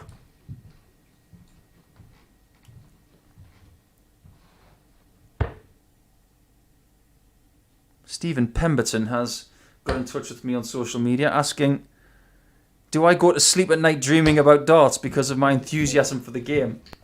I assure you, Stephen, I sleep very soundly not thinking about darts.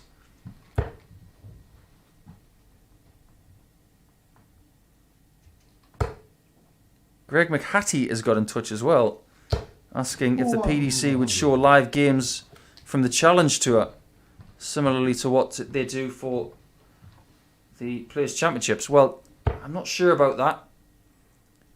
I don't think that's something that is going to be looked at currently, but you never know in the future. Everything has to be financially viable, of course. 91 checkout for Martin is very viable if he finds 83 more. There's 51 of them. A nod of approval from Shaun, because maybe he knew that that was going to go. Martin Adams does equalise after 2 legs. It's 1-1, and I think this one might go to the wire because they're relaxed now, they know their fate, and we know that Martin is going to win the group. Little smile there from Shaun, as if to say, okay, let's get one more battle done before Martin has a couple of days off. 140.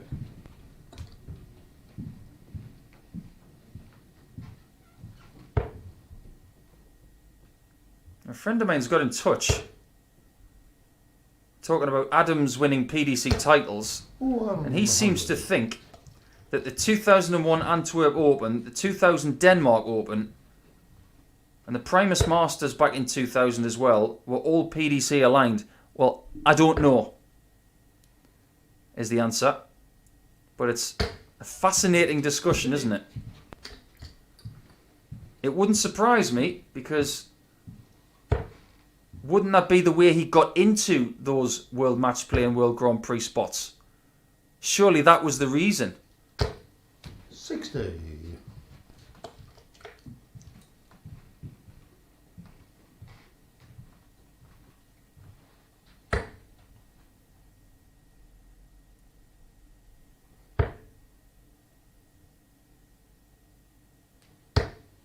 $87.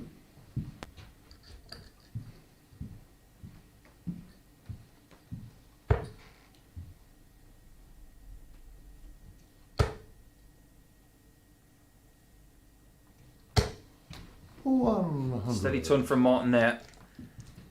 But Shaun will be hunting the 180 here to leave double 18. I think that Group C looks really, really tasty for tomorrow night. And I hope it is as good as it looks. 49. I know there are going to be people getting in touch with me on social media talking about Kevin Burness. Well, we'll address that when the time comes. Stephen Burton is very difficult to beat. I've played him a few times. He is a very, very handy player. 60. Dave Pauletti has experience. And when you throw Shaun McDonald and Matt Dennant into that, that makes for a very, very intriguing group in my opinion. I'm throwing a big fat question mark at Group B. 57. But judging by Darren Beveridge's reputation, I will say that maybe he will go in as favourite. So there's a little taste for you potentially of what we could have during the day over the next couple of days. That 165 from Martin has changed this leg completely. But only if Shaun misses this 110. Those two darts were perfect. That one 69. wasn't far off being perfect too. But maybe he missed because of the pressure applied. Well, Yep, that one missed. I think that one's in the hole of the 8. no score. And I think Martin wants all 3 of those back.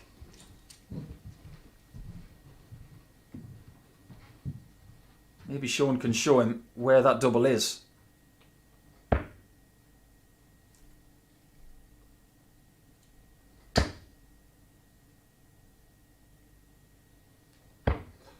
Well, nobody wants to hit double 8 by the looks of it. A little bit of adrenaline may have left the arm of these players as they are resigned to knowing their fate. If in doubt, change the target. Game in 3. And it definitely worked as Martin Adams breaks the throw in 21 darts, and he is 2 legs away from 2 perfect days in a row to get 20 points from 2 days action.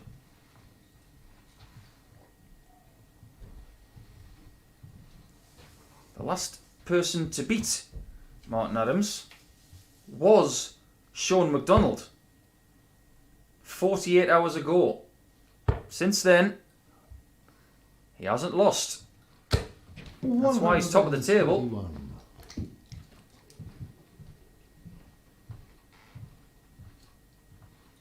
Great players always play better under pressure. Today Martin's had great performances. 94 averages, really good stats on doubles. He had 102 average against Jamie Lewis. But knowing that he's won this group now, you wouldn't be remiss to say that the arm just gets a little weaker. You lose a little bit of urgency. You want to win, of course. But something in your brain changes. You don't have as much adrenaline pumping through your body. And adrenaline is very important to be successful. That's what a lot of top dart players are talking about right now with no fans. They don't get the same adrenaline kicks as they do at Premier League venues or alley pallies that are full of office parties or lakesides or other venues that are chomping at the bit for darting action.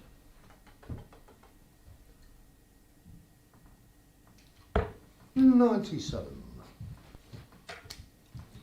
You can even make 97 sound cool.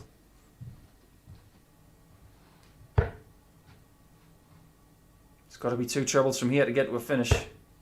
There's one of them. Needs another. 138. Absolutely brilliant.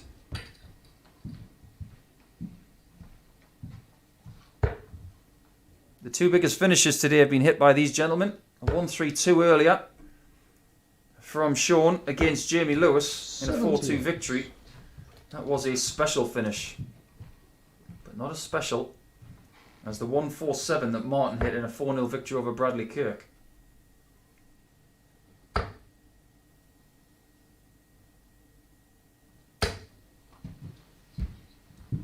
$97. Said that speculatively. It was 97. Speculation could turn to expectation. We expected, 99. and we were robbed ever so slightly.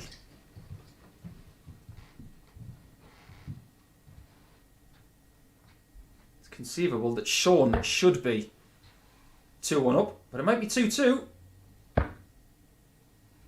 This time he gets a shot at double 4 after missing double 8. 4 But unlike Martin, he misses.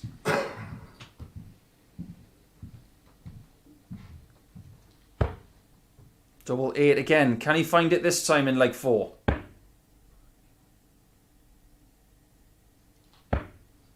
$9. He's having a little mutter to himself about that missed first dart, but double 8 has robbed him of the opportunity of having a 2-leg gap, Given 1. because Shaun McDonald is not going to miss that. 2-2 in this one, and I had a feeling this one was going to go to the wire in a bit of a scrappy contest, and so far that is exactly what we are getting 4 legs in. Averages are very similar, around 83. Percentages on doubles are similar, 25% for Shaun, 20 for Martin. So you would categorise that as a little bit scrappy. 95.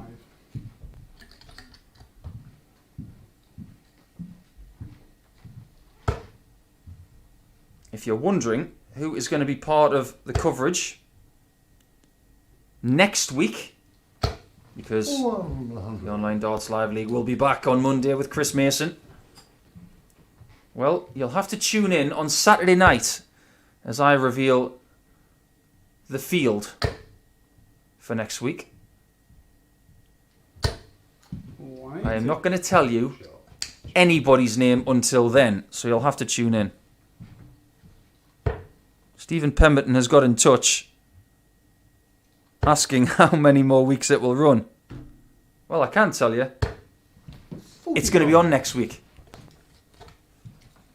I wouldn't want to give too much away. It's not like the TV magazines these days that tell you what's going to happen on Coronation Street about 5 hours later. This is live sport. You should have to tune in to see what happens.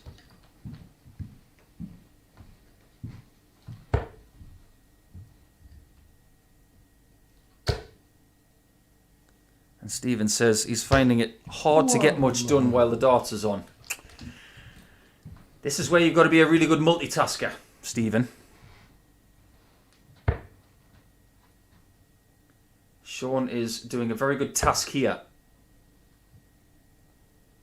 77 scored, leaves 53. Well thought out. He's in position to take the lead.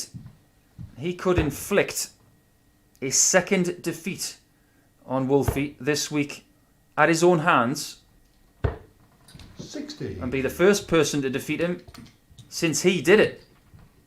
Tops to get within 1. Given 1. Yeah, very good indeed. And what would a win here for Shaun against the Group A winner do for his confidence going into Group C tomorrow? I get the feeling it might inflate his confidence even more. Gets 1 leg, he will have that win.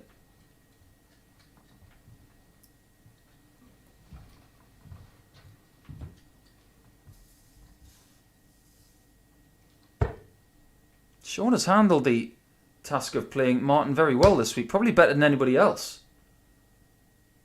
That's why he's in second position. 123.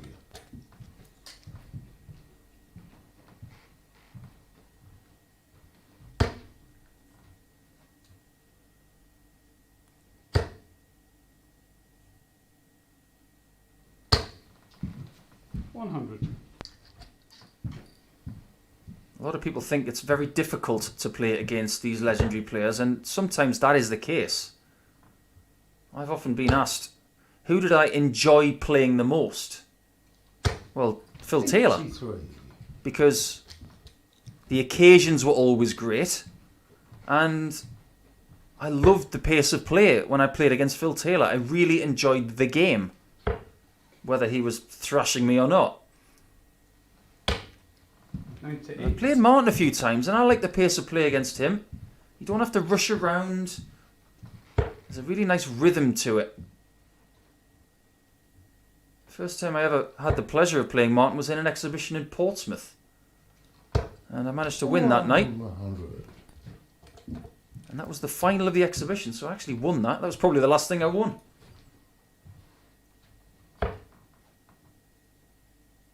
Here's one of those approach numbers where you've got to be careful. Single 19 to leave 170. 133. And that's one of those numbers that Scottish people say better than everybody else. 133. Maybe the Irish. They'd say 133. But Shaun has this to finish Wednesday. It would be some way to finish. Oh boy, 303 and 6? What a try. Great attempt. Not a good. And he's going to get a look at the 25 as well. To be the first person to defeat 51. Martin Adams in 2 days. It doesn't affect the league positions for today or the group.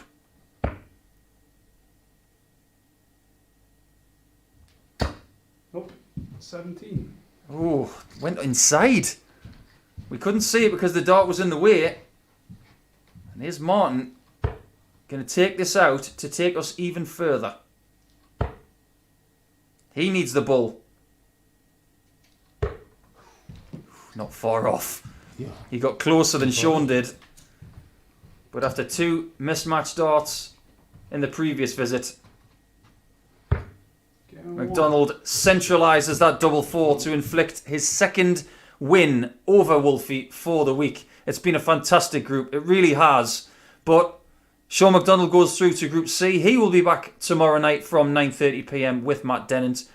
Martin Adams will be back on Saturday night. The other 3 will play tomorrow morning from 9:30 a.m. I will be back then to bring you all of the coverage from Group B as we wipe the slate clean. But the Online Darts Live League will return in just under 24 hours. We hope you can join us then. We will see you if you possibly can. This is the Asset signing out for now.